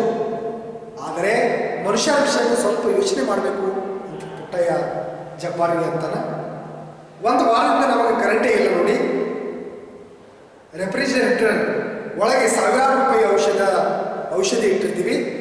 ಕರೆಂಟ್ನವರಿಗೆ ಏನು ಗೊತ್ತಾಗುತ್ತೆ ಹೇಳಿ? ಅವೆಲ್ಲ ಒಟ್ಟಿನಲ್ಲಿ ಲೈನು ಟ್ರಬಲ್ ಇದೆ ಅಂತ ಕರೆಂಟ್ ತೆಗೆದು ಹಾಕಿಬಿಡ್ತಾರೆ ಅವರು. ಯಾರ್ಯಾರಿಗೆ ಎಷ್ಟೆಷ್ಟು ನಷ್ಟ ಆಗುತ್ತೆ ಅಂತ ಏನಾದರೂ ಯೋಚನೆ ಮಾಡ್ತಾರೆ ಸರ್? ನಿಮ್ಮಂಥವ್ರು ಚೆನ್ನಾಗಿ ಉಗಿಬೇಕು ಸರ್ ಅಂತ ನಾವು ವೆಟರ್ನರಿ ಸ್ಟಾಕ್ಮೆಂಟ್ ಪುಟ್ಟಯ್ಯ ಲೇಖಕರಿಗೆ ಅಂತಾರೆ. ನಿಮ್ಮಂಥವ್ರು ಚೆನ್ನಾಗಿ ಅವರಿಗೆ ಕರೆಂಟಿನವರು ವಿದ್ಯುತ್ ಇಲಾಖೆಯವರಿಗೆ ಮುಗಿಬೇಕು ಸರ್ ಅಂತ. ಇಲ್ಲದಿದ್ದರೆ ಸರಿ ಹೋಗಲ್ಲ. ನಮ್ಮಂಥವ್ರ ಮಾತಿಗೆ ಅವರು ಬಿಲ್ಕುಲ್ ಸ್ವಲ್ಪ ಕೂಡ ಅವ್ರು ಬಗ್ಗೋದಿಲ್ಲ. ಇವತ್ತು ಹುಚ್ಚುನಾಯಿ ಕಚ್ಚೇರಿ ಅಂತ ಸುಮಾರು ದರಗಳು ಬಂದಿದ್ದು, ರೆಫ್ರಿಜಿರೇಟರ್ ಕೆಲಸ ಮಾಡುತ್ತಿಲ್ಲ, ಸೀರಮ್ ಕೆಟ್ಟು ಹೋಗಿದೆ. ಸೀರಮ್ ಅಂದರೆ ಲಸಿಕೆಗಳಲ್ಲಿ ಬಳಸುವ ಪ್ರಾಣಿ ಮೂಲದ ಒಂದು ದ್ರವ ಸೀರಮ್, ಅದು ಕೆಟ್ಟು ಹೋಗಿದೆ ಅಂತ ಹೇಳಿ ಅವರನ್ನೆಲ್ಲ ಹಿಂದಕ್ಕೆ ಕಳಿಸಿದ್ದೀನಿ. ಹೊಸ ಸೀರಮ್ ಕಳಿಸೋದಕ್ಕೆ ಕೂನೂರಿಗೆ ಇಂಡೆಂಟ್ ಇಲ್ಲಿ ಹಾಕಿದ್ದೇನೆ. ಯಾವಾಗ ಕನ್ಸೈನ್ಮೆಂಟ್ ಕಳಿಸ್ತಾರೋ ನೋಡಬೇಕು ಎಂದು ಪುಟ್ಟಯ್ಯ ಪ್ಲೇಟು ಹಾಕಿದ. ಈ ರೀತಿ ಒಳಗೆ ಜಬ್ಬಾರ ಹುಚ್ಚನಾಯಿಗಳನ್ನು ತಿಳ್ಕೊಂಡು ಕುಟ್ಟುತ್ತಾ ಆ ವೆಟರ್ನರಿ ಆಫೀಸಿಗೆ ಬರುವಂಥ ಸಂದರ್ಭದೊಳಗೆ ಪುಟ್ಟಯ್ಯ ಸ್ಟಾಕ್ಮೆನ್ ಪುಟ್ಟಯ್ಯ ಏನು ಹೇಳ್ತಾ ಅಂತಂದ್ರೆ, ಒಟ್ಟಾರೆ ನಮ್ಮಲ್ಲಿ ಆ ಸೀರಮ್ ಲಸಿಕೆಯಲ್ಲಿ ಬಳಸುವಂಥ ಪ್ರಾಣಿ ಮೂಲದ ಒಂದು ದ್ರವ ಕೆಟ್ಟು ಹೋಗಿದೆ ಅಂತ ಹೇಳ್ತಾರೆ ಅಂತ ಹೇಳಿ ಅವರನ್ನೆಲ್ಲ ಹಿಂದಕ್ಕೆ ಇಲ್ಲಿ ಕಳಿಸಿದ್ದೇನೆ. ಹೊಸ ಸೀರಮ್ ಕಳಿಸೋದಕ್ಕೆ ಈಗ ಮತ್ತೆ ಅದನ್ನು ಯಾವಾಗ ಕನ್ಸೈನ್ಮೆಂಟ್ ಕಳಿಸ್ತಾರೋ ನೋಡಬೇಕು ಅಂತ ಹೇಳಿ ಪುಟ್ಟಯ್ಯ ತಾನು ತನ್ನ ಒಂದು ರಾಗವನ್ನೇ, ತನ್ನ ಒಂದು ತೊಂದರೆಯನ್ನೇ ತಾನು ಹೇಳುವಂಥ ಒಂದು ಪ್ರಯತ್ನ ಇಲ್ಲಿ ಮಾಡ್ತಾನೆ. ಇಂಥ ಸಂದರ್ಭದೊಳಗೆ ಇವರೆಲ್ಲರ ಮಾತುಕತೆಯಿಂದ ನನಗೆ ನಮ್ಮೂರಿನ ಕಂತ್ರಿ ನಾಯಿಗಳ ಸಮೂಹ ಎಲ್ಲ ಕಂಡೆದರು ಮೂಡಿತು. ಇಲ್ಲಿ ದಾರಿಯಲ್ಲಿ ನಡೆದು ಹೋದ್ರೆ ಅಕ್ಷರಶಃ ಮಾರಿ ಒಂದೊಂದರಂತೆ ಕಂತ್ರಿ ನಾಯಿಗಳು ಮಲಗಿ ಏನು ಮಾಡ್ತಾವ, ಗೊರಕೆ ಹೊಡೆಯುತ್ತಿರುವುದನ್ನು ನಿದ್ದೆ ಹೊಡಿತಿರುವುದನ್ನು ನೋಡ್ಬೋದು ಅಂತ ಹೇಳ್ತಾರೆ ಲೇಖಕರು. ಒಂದೊಂದು ಹೆಣ್ಣು ನಾಯಿಯ ಹಿಂದೆ 10-15 ನಾಯಿಗಳು ಪರಸ್ಪರ ಕಚ್ಚಾಡುತ್ತಾ ಎಷ್ಟೋ ಸಾರಿ ಲಾರಿ ಬಸ್ಸುಗಳೆಲ್ಲ ನಿಂತು ವಾಹನ ಸಂಚಾರಕ್ಕೆ ಸಹ ಇಲ್ಲಾಂದ್ರೆ ಅಡ್ಡಿ ಆಗುತ್ತಿದೆ ಅಂತ ಹೇಳ್ತಾರೆ. ಈ ರೀತಿ ಒಳಗೆ ರಾತ್ರಿ ಕಾಡಿನ ಆ ನರಿಗಳಿಗಿಂತ ಭಯಂಕರವಾಗಿ ಅಂದ್ರೆ ಕೂಗುತ್ತಾ ಊರಿಗೆ ಸ್ಮಶಾನದ ಕಡೆ ಅವು ತರ್ತಾವ ಅಂತ ಹೇಳ್ತಾರೆ. ಮಳೆಗಾಲದಲ್ಲಂತೂ ಹಣ್ಣಾಗಿ ಕೆಳಗೆ ಬೀಳುವ ಹಲಸಿನ ಹಣ್ಣು ತಿಂದು ಆ ನಾಯಿಗಳು ಮುಸುಡಿ ಎಲ್ಲ ಅಂದರೆ ಅದು ಮುಖ ಎಲ್ಲ ನಾಯಿಗಳು ಮೇಣ ಅಂಟಿಸಿಕೊಂಡು ವಿಕಾರವಾಗಿ ಕಾಣಿಸ್ತದ. ಎಲ್ಲ ಹುಚ್ಚು ನಾಯಿಗಳ ಥರನೇ ಕಾಣುತ್ತವೆ. ಹಲಸಿನ ಸಿಪ್ಪೆ ತಿನ್ನ ಬರುವ ದನಗಳಿಗೆಲ್ಲ ಕಚ್ಚಿ ಎಷ್ಟೋ ದನಗಳು ಇಲ್ಲಂದ್ರೆ ರೇಬಿಸ್ ರೋಗದಲ್ಲಿ ಸಾಯುತ್ತಿವೆ. ಈ ಎಲ್ಲ ನೆನಪುಗಳಿಂದ ಮತ್ತು ಸ್ಟಾಕ್ಮೆನ್ ಪುಟ್ಟಯ್ಯನ ಒಂದು ಚಿತಾವಣೆಯಿಂದ ಅಂದರೆ ಇತರರನ್ನ ಪ್ರಚೋದಿಸುವುದು ನನಗೆ ಎಲ್ಲರ ಮೇಲೆ ಕೋಪ ಏರುತ್ತಾ ಹೋಯಿತು ಅಂತ ಹೇಳ್ತಾರೆ. ಇಂಥ ಒಂದು ಸಂದರ್ಭದೊಳಗೆ ಲೇಖಕರು ಕೂಡ ತಮ್ಮ ಗಂಭೀರವಾಗಿ ಅಲ್ಲಿ ಹಲವಾರು ಸಮಸ್ಯೆಗಳಿಗೆ ಪರಿಹಾರವನ್ನು ಕಂಡುಕೊಳ್ಳಲು ಕೂಡ ಪ್ರಯತ್ನಿಸುವಂಥದ್ದು ಕಾಣ್ತೀವಿ. ಇಂಥ ಸನ್ನಿವೇಶಗಳು ಅಲ್ಲಿ ದುರ್ಗಪ್ಪ ಆಗಿರ್ಬೋದು, ಪುಟ್ಟಯ್ಯ ಆಗಿರ್ಬೋದು, ಜಬ್ಬಾರ್ ಆಗಿರ್ಬೋದು, ಹಾಗೆ ಅರಣ್ಯ ಇಲಾಖೆಯ ನಾಗರಾಜ ಆಗಿರ್ಬೋದು, ವೇಲಾವಿದ ಆಗಿರ್ಬೋದು, ಒಟ್ಟು ಅಲ್ಲಿ ಬರುವಂಥ ಎಲ್ಲ ಪಾತ್ರಗಳು ಕೂಡ ನಮಗೆ ಒಂದು ರೀತಿಯಿಂದ ಅವರೆಲ್ಲ ತಮ್ಮ ವಾದವನ್ನೇ ತಾವು ಇಲ್ಲಿ ವ್ಯಕ್ತಪಡಿಸುವಂಥ ಸಂದರ್ಭದೊಳಗೆ KP ಪೂರ್ಣಚಂದ್ರ ತೇಜಸ್ವಿಯವರು ಅಂದರೆ ಅದನ್ನು ಸರಿಪಡಿಸುವ ನಿಟ್ಟಿನೊಳಗೆ ಅವರು ಕಾರ್ಯಪ್ರವೃತ್ತರಾಗುವಂಥದ್ದು ಕಾಣ್ತೀವಿ. ಒಟ್ಟಾರೆ ಪಟ್ಟಣಕ್ಕಿಂತಲೂ ಕೂಡ ನಾಡಿನೊಳಗೆ ಇರುವುದಕ್ಕಿಂತಲೂ ಕೂಡ ಹೆಚ್ಚಾಗಿ ಗ್ರಾಮೀಣ ಬದುಕಿನೊಳಗೆ ಇದ್ದುಕೊಂಡು ಆ ಗ್ರಾಮೀಣ ಒಂದು ವ್ಯವಸ್ಥೆಯನ್ನು ಸರಿಪಡಿಸುವಂಥ ನಿಟ್ಟಿನೊಳಗೆ ತುಂಬ ಪ್ರಮುಖ ಪಾತ್ರ ಲೇಖಕರು ವಹಿಸುವುದರ ಮೂಲಕ ಸುಧಾರಣೆ ಮಾಡಿರುವಂಥದ್ದು, ಪರಿವರ್ತನೆ ಮಾಡಿದ್ದು ಕೂಡ ನಾವಿಲ್ಲಿ ಕಾಣ್ತೀವಿ. ಇಂಥ ಒಂದು ಸಂದರ್ಭದೊಳಗೆ ನೋಡಿ ಸರ್, ಈ ಊರಿನ ಮುನ್ಸಿಪಾಲ್ಟಿಯವರು ಸ್ವಲ್ಪವೂ ಜವಾಬ್ದಾರಿ ಇರುವ ಜನ ಅಂತ ಹೇಳ್ತಾರೆ ಅವರು. ಇವರಿಂದ ಮತ್ತೇನು ಆಗೋದ್ರೂ ಕೂಡ ಪರವಾಗಿಲ್ಲ, ಈ ಊರಿನ ಕಂತ್ರಿ ನಾಯಿಗಳನ್ನು ಕಡಿಮೆ ಮಾಡೋದಕ್ಕೆ ಆಗಲ್ವೇ? ನಾವು ಹುಚ್ಚು ನಾಯಿ ಸೀರೆಗೆ ಖರ್ಚು ಮಾಡುವ ಹಣದ 100ರಲ್ಲಿ 1 ಭಾಗ ಖರ್ಚು ಮಾಡಿದ್ರು ಕೂಡ ಸಾಕಲ್ಲ ಸರ್, ಎಷ್ಟೊಂದು ಜೀವ ಉಳಿಸ್ಬೋದು, ನಾವಾದರೂ ಕೂಡ ಎಷ್ಟು ಅಂತ ದನಗಳಿಗೆ ಚಿಕಿತ್ಸೆ ಮಾಡಬಹುದು ಅಂತೇಳಿ ಸ್ಟಾಕ್ಮ್ಯಾನ್ ಪುಟ್ಟಯ್ಯ ಲೇಖಕರಿಗೆ ಅಂತಾರೆ. ಅದಕ್ಕೆ ಅಲ್ಲಿ ಮುನ್ಸಿಪಾಲ್ಟಿಯವರು ಕೂಡ ಸ್ವಲ್ಪ ಜವಾಬ್ದಾರಿ ಬೇಕು. ಅವ್ರ ಜವಾಬ್ದಾರಿ ಇಲ್ಲದ ಜನ ಅಂತ ಹೇಳ್ತಾರೆ. ಇಂಥ ಒಂದು ಸಂದರ್ಭದಾಗ ನಾವಾದರೂ ಕೂಡ ಎಷ್ಟು ಅಂತ ದನಗಳಿಗೆ ಒಂದು ಚಿಕಿತ್ಸೆ ಮಾಡಬಹುದು ಹೇಳಿ ಎಂದು ಪುಟ್ಟಯ್ಯ ತನ್ನ ಅಪಕಾರಗಳನ್ನು, ತನ್ನ ಅಪವಾದವನ್ನು ಅಲ್ಲಿ ಲೇಖಕರು ಮುಂದುವರಿಸ್ತಾರೆ. ಅವನ ವಾಕ್ಸರಣಿಗೆ ನನ್ನ ಕೋಪ ತನ್ನಿಂದ ತಾನೇ ಯಾಂತ್ರಿಕವಾಗಿ ಏರುತ್ತಾ ಇರುವುದನ್ನು ನೋಡಿ ಅವರಿಬ್ಬರಿಗೂ ಒಳಗೊಳಗೆ ಖುಷಿಯಾಗುತ್ತಿತ್ತು. ಕರೆಂಟ್ ಬಿಲ್ ಕಟ್ಟಿ ಮನೆಗೆ ಹೋಗಲು ಹೊರಟ ನನ್ನನ್ನು ಇಬ್ಬರು ಹಿಡಿದುಕೊಂಡು ಸಮಾಜ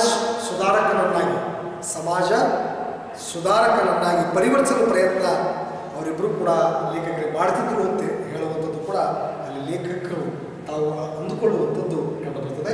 ಇಂಥ ಸಂದರ್ಭದಲ್ಲಿ ನಿಮ್ಮ ಡಾಕ್ಟರ್ಗೆ ಹೇಳಿ ಮುನ್ಸಿಪಲ್ ಪ್ರೆಸಿಡೆಂಟ್ರಿಗೆ ಒಂದು ಕಂಪ್ಲೇಂಟು ಕೊಡಿಸಬಾರ್ದೇನ್ರಿ ಅಂತ ಪ್ರಶ್ನೆ ಮಾಡ್ತಾರೆ ಲೇಖಕರು. ನೋಡ್ರಿ, ಜಬ್ಬಾರ್ಗೂ ಹುಚ್ಚುನಾಯಿ ಕಚ್ಚಿದೆ ಅಂತ ಎಂದೆ. ಹೌದಾ, ಎಲ್ಲಿ ಕಚ್ಚಿದೋ ಜಬ್ಬಾರ್ ಎಂದೆ. ಜಬ್ಬಾರ್ ಮುಖ ಕೊಂಚ ಮುರುಸಾಗಿ ಸಿಕ್ಕಿದಂತೆ ಕಂಡಿತು. ನಾಯಿ ಕಚ್ಚಿದ್ದೇ ಸುಳ್ಳು ಇರ್ಬೋದು ಎಂದು ನನಗೆ ಅನುಮಾನ ಆಯಿತು. ಹೋಗ್ಲಿ ಬಿಡಿ, ಅದು ಬೀದಿಲಿ ತೋರಿಸೋ ಹಂಗಿಲ್ಲ ಅಂತ ಹೇಳ್ತಾರೆ. ಯಾರು? ಜಬ್ಬಾರ್. ನನ್ನ ಮಗಂದು ಅಂಥ ಜಾಗದಲ್ಲಿ ಆ ನಾಯಿ ಕಚ್ಚಿದೆ ಸರ್, ಪ್ಯಾಂಟು ಬಿಚ್ಚಬೇಕಾಗುತ್ತೆ ಎಂದು ದನಿ ತಗ್ಗಿಸಿ ಜಬ್ಬಾರ್ ಲೇಖಕರಿಗೆ ಹೇಳ್ತಾನೆ. ಛೆ, ನಾನು ಕೇಳಿದ್ದು ಎಲ್ಲಿ ಅಂತೇಳಿ. ಯಾವ ಬೀದಿ ಅಂತ ಕಣಯ್ಯ, ಅದಕ್ಯಾಕೆ ನೀನು ಪ್ಯಾಂಟ್ ಬಿಚ್ತೀಯಾ ಎಂದು ಪುಟ್ಟಯ್ಯ ಬೇಗ ತನ್ನ ಪ್ರಶ್ನೆಯನ್ನು ವಿವರಿಸಿ ಜಬ್ಬಾರ್ನ ಪ್ಯಾಂಟ್ ಬಿಚ್ಚುವ ಪ್ರೋಗ್ರಾಮಿಗೆ ತಡೆ ಹಾಕ್ತಾನೆ. ನನ್ನ ಕಡೆ ತಿರುಗಿ, ಇನ್ಮೇಲೆ ಮುನ್ಸಿಪಾಲ್ಟಿಯವರೇ ಹುಚ್ಚುನಾಯಿ ಇಂಜೆಕ್ಷನ್ ತರಿಸಿ ಕಚ್ಚಿಸಿಕೊಂಡವರಿಗೆಲ್ಲ ಈ ಬಿಟ್ಟಿ ಚುಸ್ತಾರಂತೆ. ಬಿಟ್ಟಿ ಅಂದರೆ ಪುಕ್ಕಟೆ. ಬಿಟ್ಟಿ ಅಂದರೆ ಪುಕ್ಕಟೆ.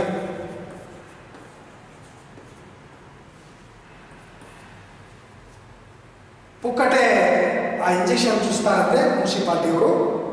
ಹೇಗಿದೆ ನೋಡಿ ಇವರದ್ದು ಕರಾಮತ್ತು ಎಂದ ಅಂತೇಳಿ ಅಲ್ಲಿ ಆ ವೆಟರ್ನರಿ ಸ್ಟಾಕ್ಮೆನ್ ಜಬ್ಬಾರಿಗೂ ಮತ್ತು ಲೇಖಕರಿಗೂ ಕೂಡ ಹೇಳುವಂಥ ಒಂದು ಪ್ರಯತ್ನ ಮಾಡ್ತಾರೆ. ನನಗೆ ಇನ್ನಷ್ಟು ಕೋಪ ಬಂತು.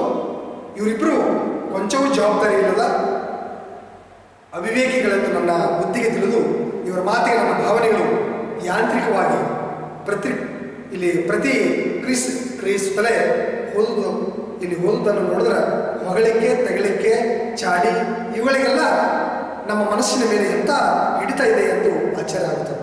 ಒಟ್ಟಾರೆ ಲೇಖಕರು ಕೂಡ ಆ ಸಂದರ್ಭದೊಳಗೆ ಅವರಿಬ್ಬರ ಮಾತುಗಳನ್ನು ಕೇಳಿ ಕೋಪ ಬಂದು ಇವರಿಬ್ಬರು ಕೊಂಚ ಕೂಡ ಜವಾಬ್ದಾರಿ ಇಲ್ಲಾದಂಥವ್ರು, ಅವಿವೇಕಿಗಳಂತೇಳಿ ಇಲ್ಲಿ ಲೇಖಕರು ಅಂದುಕೊಳ್ಳುವಂಥದ್ದು ಕಂಡು ಬರ್ತದೆ.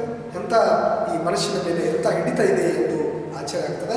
ಅಲ್ರಿ, ಮುನ್ಸಿಪಾಲ್ಟಿಯವರು ಪಾಷಾಣ ತರಿಸಿ ಅಂದರೆ ಔಷಧ ತರಿಸಿ ಆ ಗಂತ್ರಿ ನಾಯಿಗಳನ್ನ ಸಾಯಿಸೋದು ಬಿಟ್ಟು ಸಾವಿರಾರು ರೂಪಾಯಿ ಖರ್ಚು ಮಾಡಿ ಇಂಜೆಕ್ಷನ್ ತರಿಸಿ ಮೂಡಿಗೆರೆಯ ಸಾರ್ವಜನಿಕರಿಗೆಲ್ಲ ಆ ಒಂದು ಪುಕ್ಷಟ್ಟೆ 14 ಇಂಜೆಕ್ಷನ್ ಚುಸ್ತಾರೆ ಅಂದರೆ ಏನರ್ಥ ಎಂದು ಹೋಗಿದೆ.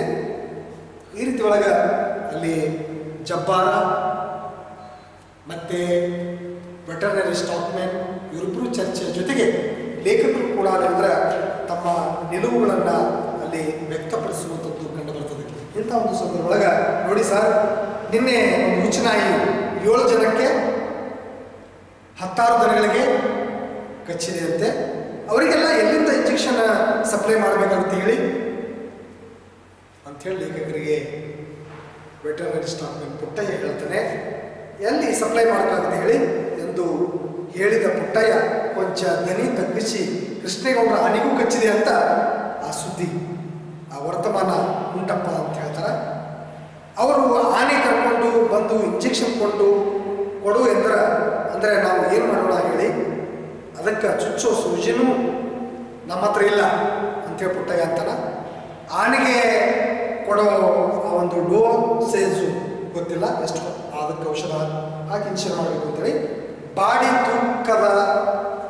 ಬಾಡಿ ತೂಕದ ಮೇಲೆ ಅಲ್ಲಿ ಡೋಸೇಜು ತೀರ್ಮಾನ ಮಾಡಬೇಕಂತೆ. ಹೀಗಾಗಿ ದುಣ್ಣ ಮುಂಡೆ ಆನೆಯನ್ನು ತಗೋದಕ್ಕೂ ಇಲ್ಲಿ ತೂಗೋದಕ್ಕೆ ತಕ್ಕಡಿ ಎಲ್ಲಿಂದ ತರ್ತೀರಿ ಹೇಳಿ ಅಂಥೇಳಿ ಇಲ್ಲಿ ಪುಟ್ಟಯ್ಯ ಲೇಖಕರಿಗೆ ಈ ಥರದ ಹಲವಾರು ಸನ್ನಿವೇಶಗಳು ಕೂಡ ಚರ್ಚೆಗಳು ಕೂಡ ಮಾಡುವಂಥದ್ದು ಕಂಡು ಬರ್ತವೆ. ಒಟ್ಟಾರೆ ಆ ಹುಚ್ಚುನಾಯಿ ಬೀದಿ ಒಳಗೆ ಮಕ್ಕಳಿಗೆಲ್ಲ, ಅನೇಕ ಜನರಿಗೆ, ಪ್ರಾಣಿಗಳಿಗೆ, ದನಕರುಗಳಿಗೆ ಮತ್ತು ಕೃಷ್ಣೇಗೌಡನ ಆನೆಗೂ ಕೂಡ ಕಚ್ಚಿದೆ ಅಂತೇಳಿ ಆ ವರ್ತಮಾನವನ್ನು ಪುಟ್ಟಯ್ಯ ಲೇಖಕರ ಮುಂದೆ ಹೇಳಿ ಅಲ್ಲಿ ಬಿಡುವಂಥದ್ದು. ಹೀಗಾಗಿ ಅದಕ್ಕೆ ಒಂದು ವೇಳೆ ಕಚ್ಚಿದ ನಂತರ ಅದು ಹೆಂಗೆ ಅದಕ್ಕೆ ಆ ಒಂದು ಡೋಸ್ ಕೊಡುವಂಥದ್ದು ಅಂಥೇಳಿ ಅಂತಾನೆ. ಇಂಥ ಒಂದು ಸಂದರ್ಭದಾಗ ತೀರ್ಮಾನ ಮಾಡಬೇಕಂತೆ. ಹೀಗಾಗಿ ದುಣ್ಣ ಮುಂಡೆ ಆನೆಯನ್ನು ತೂಗೋದಕ್ಕೂ ಕೂಡ ತಕ್ಕಡಿ ಎಲ್ಲಿಂದ ತರ್ತೀರಿ ಹೇಳ್ರಿ ಅಂತೇಳಿ ಹೇಳ್ತಾನೆ. ಅಂತ ಆನೆಗೆ ಹುಚ್ಚು ಹಿಡಿದ್ರೆ ಏನು ಕತೆ ಎಂದು ಯೋಚಿಸಿ ನನಗೂ ಕೂಡ ಗಾಬರಿಯಾಯಿತು ಅನ್ನುವಂಥದ್ದು. ಹೋಗ್ರಿ ಆನೆಗಳ ಹತ್ರ ಹೋಗೋದಕ್ಕೆ ನಾಯಿಗಳಿಗೆ ಧೈರ್ಯ ಇದೆ ಏನ್ರಿ? ಕಚ್ಚಿದ್ರೆ ಆನೆ ಚರ್ಮಕ್ಕೆ ನಾಯಿ ಹಲ್ಲು ನಾಟುವುದಾದ್ರೂ ಹೇಗೆ? ಯಾಕಂತ ಚರ್ಮ ದಪ್ಪಾಗಿರ್ತದೆ ಆನೆ, ಹೀಗಾಗಿ ಅದು ಕಚ್ಚಕ್ಕೆ ಸಾಧ್ಯ ಇಲ್ಲ, ತುಂಬ ದೈತ್ಯಾಕಾರ ಇರುವಂಥದ್ದು ಆನೆ, ಹೀಗಾಗಿ ಅದರ ಸಮೀಪ ಹೋಗಕ್ಕೆ ಸಾಧ್ಯ ಇಲ್ಲ ಅಂತೇಳಿ ಅಲ್ಲಿ ಹೇಳಿದಾಗ ಚರ್ಮಕ್ಕೆ ನಾಯಿ ಹಲ್ಲು ನಾಟುವುದಾದ್ರೆ ಹೇಗೆ, ಹಾಗೆ ಸುಮ್ಮನೆ ಊಹಾಪೋಹ ಹಬ್ಬಿಸಬಾರ್ದು ಎಂದೆ. ಸುಮ್ಮನೆ ಸುಳ್ಳು ಸುದ್ದಿ ಯಾರೋ ಹೇಳಿರ್ತಾರಂದ್ರೆ ಆ ರೀತಿ ಅಂದರೆ ಜನರ ಮಧ್ಯೆ ಆ ಆನೆ ಬಗ್ಗೆ ಸುಮ್ಮನೆ ಹೇಳೋದು ಊಹಾಪೋಹ ಹಬ್ಬಿಸಬಾರ್ದು ಅಂತ ಹೇಳಿದಾಗ ಹುಚ್ಚು ನಾಯಿ ಹತ್ರ ಧೈರ್ಯದ ಪ್ರಶ್ನೆನೇ ಬರೋಲ್ಲ ಸರ್. ಅವಕ್ಕೆ ತಲೆ ಕೆಟ್ಟು ಕಂಡವರು ಕಂಡದ್ದಕ್ಕೆಲ್ಲ ಅವಕಾಶದ ಹುಚ್ಚು ನಾಯಿಗಳು ಅಷ್ಟೇ. ಆಸ್ಪತ್ರೆಗೆ ತಗೊಂಡು ಬಂದವನ್ನ ನೋಡಿದನಲ್ಲ, ಮೇಜು ಕುರ್ಚಿ ಕಾಲಿಗೆಲ್ಲ ಕಚ್ಚುತ್ತವೆ. ಆನೆ ಚರ್ಮಕ್ಕೆ ಹಲ್ಲು ನಾಟುವುದಿಲ್ಲ ನಿಜ, ಆದರೆ ಹಲ್ಲು ನಾಟಬೇಕೆಂದೂ ಇಲ್ಲ ತಗೊಳ್ಳಿ. ಅದರ ಮೈ ಮೇಲೆ ಒಂದು ಸಣ್ಣ ಗೀರು ಗಾಯ ಇದ್ರೂ ಸಾಕು. ಆ ಹುಚ್ಚು ನಾಯಿ ಜೊಲ್ಲು ತಾಗಿದ್ರೆ ಇವತ್ತಲ್ಲ ಇನ್ನು 1 ವರ್ಷಕ್ಕಾದರೂ ಕೂಡ ಆ ಹುಚ್ಚು ಆ ಆನೆಗೆ ಬಂದೇ ಬರ್ತದೆ ಅಂತೇಳಿ ಪುಟ್ಟಯ್ಯ ಲೇಖಕರಿಗೆ ಅಂತಾನ. ನನಗೆ ಮುನ್ಸಿಪಾಲ್ಟಿಯವ್ರ ಮೇಲೆ ರೋಷ ಏರಿದ್ದನ್ನು ನೋಡಿ ನಿಮ್ಮಂಥವರು ಒಂದು ಮಾತು ಹೇಳಬೇಕು ಸರ್. ಪ್ರೆಸಿಡೆಂಟ್ರಿಗೆ ನಾಳೆ ಪೇಪರಲ್ಲಿ ಬರೀತೀರಿ ಅಂತಾದರೂ ಹೆದರ್ಕೊಂಡು ಬಂದೋಬಸ್ತ್ ಮಾಡುತ್ತಾರೆ ಅಂತೇಳಿ ಜಬ್ಬಾರ್ ಕೂಡ ಲೇಖಕರಿಗೆ ಅಂತ. ಒಟ್ಟಾರೆ ಜಬ್ಬಾರ ಮತ್ತು ಸ್ಟಾಕ್ಮ್ಯಾನ್ ಪುಟ್ಟಯ್ಯ ವೆಟರನರಿ ಸ್ಟಾಕ್ಮ್ಯಾನ್ ಇಬ್ಬರು ಕೂಡ ಇದ್ರೆ ಸಹಜವಾಗಿ ಲೇಖಕರಿಗೆ ಒಂದು ರೀತಿಯಿಂದ ಆ ಗ್ರಾಮೀಣ ಬದುಕನ್ನು ಪರಿವರ್ತನೆ ಮಾಡುವಂಥ ನಿಟ್ಟಿನೊಳಗೆ ಸದಾ ಅವರು ತೊಡಗಿಸಿಕೊಂಡಂಥವ್ರು. ಮತ್ತು ಇವರಿಬ್ಬರು ಕೂಡ ಮತ್ತೇನೆಂದರೆ ಈ ರೀತಿ ಒಳಗೆ ಆ ಪ್ರೆಸಿಡೆಂಟ್ ಮುನ್ಸಿಪಾಲ್ಟಿ ಪ್ರೆಸಿಡೆಂಟಿಗೆ ನೀವು ಹೇಳಿದ್ರೆ ಮಾತ್ರ ನಿಮ್ಮ ಮಾತು ಕೇಳುವಂಥದ್ದು ಅಂತೇಳಿ ಹೇಳ್ತಾರೆ. ಹೀಗಾಗಿದ್ರೆ ಹೇಳಿಬಿಡೋಣ, ಈ ಊರಲ್ಲಿ ಯಾರು ಕೂಡ ಕೇಳೋರು ಇಲ್ಲದ್ರೆ ನನಗೆ ಮುನ್ಸಿಪಾಲ್ಟಿಯವ್ರ ಮೇಲೆ ರೋಷ ಇರೋದನ್ನು ನೋಡಿ ನಿಮ್ಮಂಥವ್ರು ಒಂದು ಮಾತು ಹೇಳಬೇಕು ಸರ್ ಅಂತ ಪ್ರೆಸಿಡೆಂಟ್ರಿಗೆ. ನಾಳೆ ಪೇಪರ್ನಲ್ಲಿ ಬರೀತೀರಿ ಅಂತಾದರೂ ಹೆದರ್ಕೊಂಡು ಅಲ್ಲಿ ಆದರೆ ಆ ಬಂದೋಬಸ್ತ್ ಮಾಡುತ್ತಾರೆ ಅಂಥೇಳಿ ಜಬ್ಬಾರ್ ಅಂದಾಗ ಈ ಊರಲ್ಲಿ ಯಾರೂ ಕೂಡ ಕೇಳೋರು ಇರೋ ಹಾಗೆ ಕಾಣಲ್ಲ. ನಡೀರಿ ಒಂದು ಮಾತು ಅಲ್ಲಿ ಸರಿಯಾಗಿ ಹೇಳಿಬಿಡೋಣ. ಪ್ರೆಸಿಡೆಂಟ್ರಿಗೆ ಎದ್ದ ನಾನು ಆ ಒಂದು ತೀರ್ಮಾನಕ್ಕೆ ಬಂದೆ. ಒಟ್ಟು 3 ಜನ ಕೂಡಿ ಆ ಪ್ರೆಸಿಡೆಂಟ್ ಖಾನ್ ಸಾಬ್ ಅವರಿಗೆ ಆ ಒಂದು ದೂರು ಅಥವಾ ಆ ಸಮಸ್ಯೆಗೆ ಪರಿಹಾರ ಕಂಡುಕೊಳ್ಳಕ್ಕೆ ಕಂತ್ರಿ ನಾಯಿಗಳನ್ನು ಊರಿನಿಂದ ಬೇರೆ ಎಲ್ಲೋ ಕಡೆಗೆ ತೆಗೆದುಕೊಂಡು ಹೋಗ್ಲಿಕ್ಕೆ ಅಲ್ಲಿ ಅದಕ್ಕೆ ಪಾಷಾಣವನ್ನು ಹಾಕಲಿಕ್ಕೆ ಪ್ರಯತ್ನ ಮಾಡ್ತಾರೆ. ಅಲ್ಲಿ ಗೌಡರು ಲಿಂಗಾಯತರು ಜಗಳ ಆಡಿಕೊಂಡು ಆ ಖಾನ್ ಸಾಬರನ್ನ ಪ್ರೆಸಿಡೆಂಟ್ ಮಾಡಿದ್ದಾರೆ. ಆ ಮನುಷ್ಯ 24 ಗಂಟೆ ನಮಾಜ್ ಮಾಡ್ತಾ ಮಸೀದಿಲೆ ಕೂತಿರ್ತಾನೆ. ಕೇಳಿದ್ರೆ ನಾನು ಕುರಾನ್ ಪ್ರಕಾರ ನಡ್ಕೊಳ್ತಿದ್ದೀನಿ ಅಂತಾನೆ. ಮುನ್ಸಿಪಾಲ್ಟಿಯವರೆಲ್ಲ ಮಸೀದಿ ಸುತ್ತಮುತ್ತ ಕಸ ತೆಗೀತಾ ಕೂತಿರ್ತಾರೆ ಎಂದು ನಿರಂತರವಾಗಿದ್ರೆ ಆ ಚಾಡಿ ಓದಿರ್ತಿದ್ದ ಪುಟ್ಟಯ್ಯ ಪಕ್ಕನೆ ಮಾತಿನ ಮಧ್ಯೆ ಜಬ್ಬಾರ್ ಕೂಡ ಮುಸಲ್ಮಾನ ಎಂಬುದನ್ನು ಗಮನಿಸಿ ಹಂಗಂತ ಸಾಬ್ರ ಮೇಲೆ ನಂಗೇನು ಸಿಟ್ಟಿಲ್ಲ. ಆ ಮುನ್ಸಿಪಾಲ್ಟಿ ಅಧ್ಯಕ್ಷರಾಗಿರುವಂಥ ಖಾನ್ ಸಾಬ್ರ ಮೇಲೆ ನಂಗೇನು ಸಿಟ್ಟಿಲ್ಲ. ಸಾಬ್ರ ಮೇಲೆ ನಂದೇನಪ್ಪ ಅಂದ್ರೆ ಇರೋ ವಿಷಯ ಮುಚ್ಚು ಮರೆ ಇಲ್ಲದೆ ಹೇಳಿಬಿಡೋದು. ಹಿಂದೆಂದು ಮುಂದೊಂದು ಮಾಡೋರನ್ನ ಹಿಂದೂ ಮತ್ತು ಮುಂದೆ ಒಂದು ಅಲ್ಲಿ ಮಾಡೋರನ್ನ ಕಂಡ್ರೆ ನಂಗೆ ಆಗೋದೇ ಇಲ್ಲ ಅಂತ ಪುಟ್ಟಯ್ಯ ಎಂದು ಜಾಗರೂಕನಾಗಿಬಿಡ್ತಾನೆ. ಈ ರೀತಿ ಒಳಗೆ ಜಬ್ಬಾರ್ ಒಬ್ಬ ಮುಸ್ಲಿಮರಾಗಿರೋದ್ರಿಂದ ಕೂಡ ಸಹಜವಾಗಿ ಆತ ಆ ಖಾನ್ ಸಾಬ್ರನ್ನ ಆ ಸಂದರ್ಭದೊಳಗೆ ಅಲ್ಲಿ ಮಾತಾಡುವಂಥ ಸಂದರ್ಭದೊಳಗೆ ಒಟ್ಟು ತನ್ನನ್ನು ತಾನು ಇಲ್ಲಿ ಪುಟ್ಟಯ್ಯ ಜಾಗರೂಕನಾಗೋದ್ರ ಮೂಲಕ ಒಟ್ಟಾರೆ ಹಿಂದೊಂದು ಮುಂದೊಂದು ಮಾಡೋರನ್ನ ಕಂಡ್ರೆ ನಂಗೆ ಆಗೋದೇ ಇಲ್ಲ ಅಂಥೇಳಿ ಜಾಗರೂಕನಾಗ್ತಾನೆ ಪುಟ್ಟಯ್ಯ. ನಾವು ಬರ್ತೀವಿ, ನೀವು ಮುಂದೆ ನಡೀರಿ ಸರ್ ಅಂತೇಳಿ ಅವರಿಬ್ಬರು ಕೂಡ ಕೂಡಿ ಮುನ್ಸಿಪಾಲ್ಟಿ ಅಧ್ಯಕ್ಷರ ಬಳಿ ಸಾಗುವಂಥ ಒಂದು ಪ್ರಯತ್ನ ಮಾಡ್ತೀವಿ. ಇಂಥ ಹಲವಾರು ಸನ್ನಿವೇಶಗಳನ್ನು ಕೃಷ್ಣೇಗೌಡನ ಆನೆ ಒಳಗೆ ಅಧ್ಯಾಯ 1ರಿಂದ 12 ಅಧ್ಯಾಯದವರೆಗೆ ಸಾಕಷ್ಟು ನಮಗೆ ಆ ಒಂದು ವಿಷಯಗಳನ್ನು ಪ್ರಸ್ತಾಪ ಮಾಡುವಂಥ ಚರ್ಚೆಯನ್ನು ಸುದೀರ್ಘವಾಗಿ ಕಟ್ಟಿಕೊಳ್ಳುವಂಥ ಕೆಲಸ ಇಲ್ಲಿ ಲೇಖಕರಾದಂಥ KP ಪೂರ್ಣಚಂದ್ರ ತೇಜಸ್ವಿಯವರು ತುಂಬ ಗಟ್ಟಿಯಾಗಿ ಹಿಡಿದಿಡುವಂಥ ಒಂದು ಮಹತ್ವದ ಹೆಜ್ಜೆ ಮತ್ತು ಒಂದು ಆ ಕಾರ್ಯವನ್ನು ಮಾಡಿರುವಂಥದ್ದು ಇಲ್ಲಿ ನಮಗೆ ಕಂಡುಕೊಳ್ಬೋದು. ನಾವು ಬರ್ತೀವಿ ಸರ್, ನೀವು ಮುಂದೆ ನಡೆಯಿರಿ ಸರ್ ಅಂತ. ಈ ಥರ ತೊಂದರೆ ಆಗದೆ ಅಂತ ಹೇಳೋದಕ್ಕೆ ನಮಗೇನು ಭಯವಾ ಅಂತ ಅವರಿಬ್ಬರು ಪ್ರಶ್ನೆ ಮಾಡ್ತಾರೆ. ಹುಚ್ಚು ನಾಯಿ ಕೈಲಿ ಕಚ್ಚಿಸ್ಕೊಂಡು ಪ್ರಾಣ ಇಲ್ಲಿ ಕಳ್ಕೊಳ್ಕೋರು ನಾವಲ್ಲ, ಪ್ರೆಸಿಡೆಂಟ್ರಿಗೇನು ಗೊತ್ತಾಗುತ್ತೆ ಹೇಳಿ ಎಂದು ನಿರ್ಧಾರದ ಧ್ವನಿಯಲ್ಲಿ ಜಬ್ಬಾರ್ ಕೂಡ ಕೂಡಿ ಲೇಖಕರನ್ನ ಮತ್ತು ಪುಟ್ಟಯ್ಯ ಎಲ್ಲರೂ ಕೂಡ ಕೂಡಿ ಮುನ್ಸಿಪಾಲ್ಟಿ ಪ್ರೆಸಿಡೆಂಟ್ ಖಾನ್ ಸಾಹೇಬನ ಬಳಿಗೆ ಹೋಗಿ ಆ ಸಮಸ್ಯೆಗೆ ಪರಿಹಾರವನ್ನು ಕಂಡುಕೊಳ್ಳಕ್ಕೆ ಲೇಖಕರನ್ನು ಮುಂದೆ ಮಾಡಿಕೊಂಡು ಸಾಗುವಂಥ ಒಂದು ಪ್ರಯತ್ನ ಮಾಡ್ತಾರೆ. ಒಟ್ಟಾರೆ ನಾನು ಸ್ಕೂಟರ್ ಸ್ಟಾರ್ಟ್ ಮಾಡ್ಕೊಂಡಿದ್ರೆ ಅವರಿಬ್ಬರಿಗೂ ಬರಲು ಹೇಳಿ ಮುನ್ಸಿಪಲ್ ಆಫೀಸಿನ ಕಡೆಗೆ ಲೇಖಕರು ಹೊರಟರು. ಕೊಂಚ ದೂರ ಹೋಗಿ ಹಿಂದಿರುಗಿ ನೋಡಿದ್ರೆ ಜಬ್ಬಾರ ಪುಟ್ಟಯ್ಯ ಇಬ್ಬರು ಸಂಪೂರ್ಣ ವಿರುದ್ಧ ದಿಕ್ಕಿನಲ್ಲಿ ಕಾಲು ಕೀಳುತ್ತಿರುವುದು ಕಂಡು ಬರ್ತದೆ. ನನಗೆ ತಕ್ಷಣ ಈ ಅವಿವೇಕಿಗಳ ಮಾತಿನ ತಾಳಕ್ಕೆ ತಕ್ಕಂತೆ ಕುಣಿದು, ಅಂದರೆ ಅವರ ಮಾತಿನ ಗಾಳಕ್ಕೆ ಒಳಗಾಗಿ ಅವ್ರ ತಾಳಕ್ಕೆ ತಕ್ಕಂತೆ ನಾನು ಕುಡಿದು ನನ್ನ ನಡವಳಿಕೆ ಬಗ್ಗೆ ಅಲ್ಲಿ ನಗು ಬಂತು ಅಂತ ಹೇಳ್ತಾರೆ ಲೇಖಕರು. ಇವರು ಯಾರಿಗೂ ಇಲ್ಲದ ಆಸ್ತಿ ಅಂದರೆ ಕಾಳಜಿ. ಆಸ್ತಿ ಅಂದರೆ ಕಾಳಜಿ. ಈ ರೀತಿ ಒಳಗೆ ಈ ದೀರ್ಘಗತಿಯೊಳಗೆ ಅನೇಕ ಶಬ್ದಗಳು ಕೂಡ ನಮಗೆ ಲೇಖಕರು ಪರಿಚಯಿಸುವಂಥ ಒಂದು ಕೆಲಸವನ್ನು ಮಾಡ್ತಾರೆ. ಈ ಬಿಟ್ಟಿ ಅಂದರೆ ಪುಕ್ಕಟೆ, ಆಸ್ತಿ ಅಂದರೆ ಕಾಳಜಿ. ಹೀಗಾಗಂದ್ರೆ ಇವರು ಯಾರಿಗೂ ಕೂಡ ಇಲ್ಲದ ಒಂದು ಆಸ್ತಿ ಅಂದರೆ ಕಾಳಜಿ ನನಗೇಕೆ ಅಂತೇಳಿ ಲೇಖಕರು ಚಿಂತಿಸಿದೆ ಅಂತ ಹೇಳ್ತಾರೆ.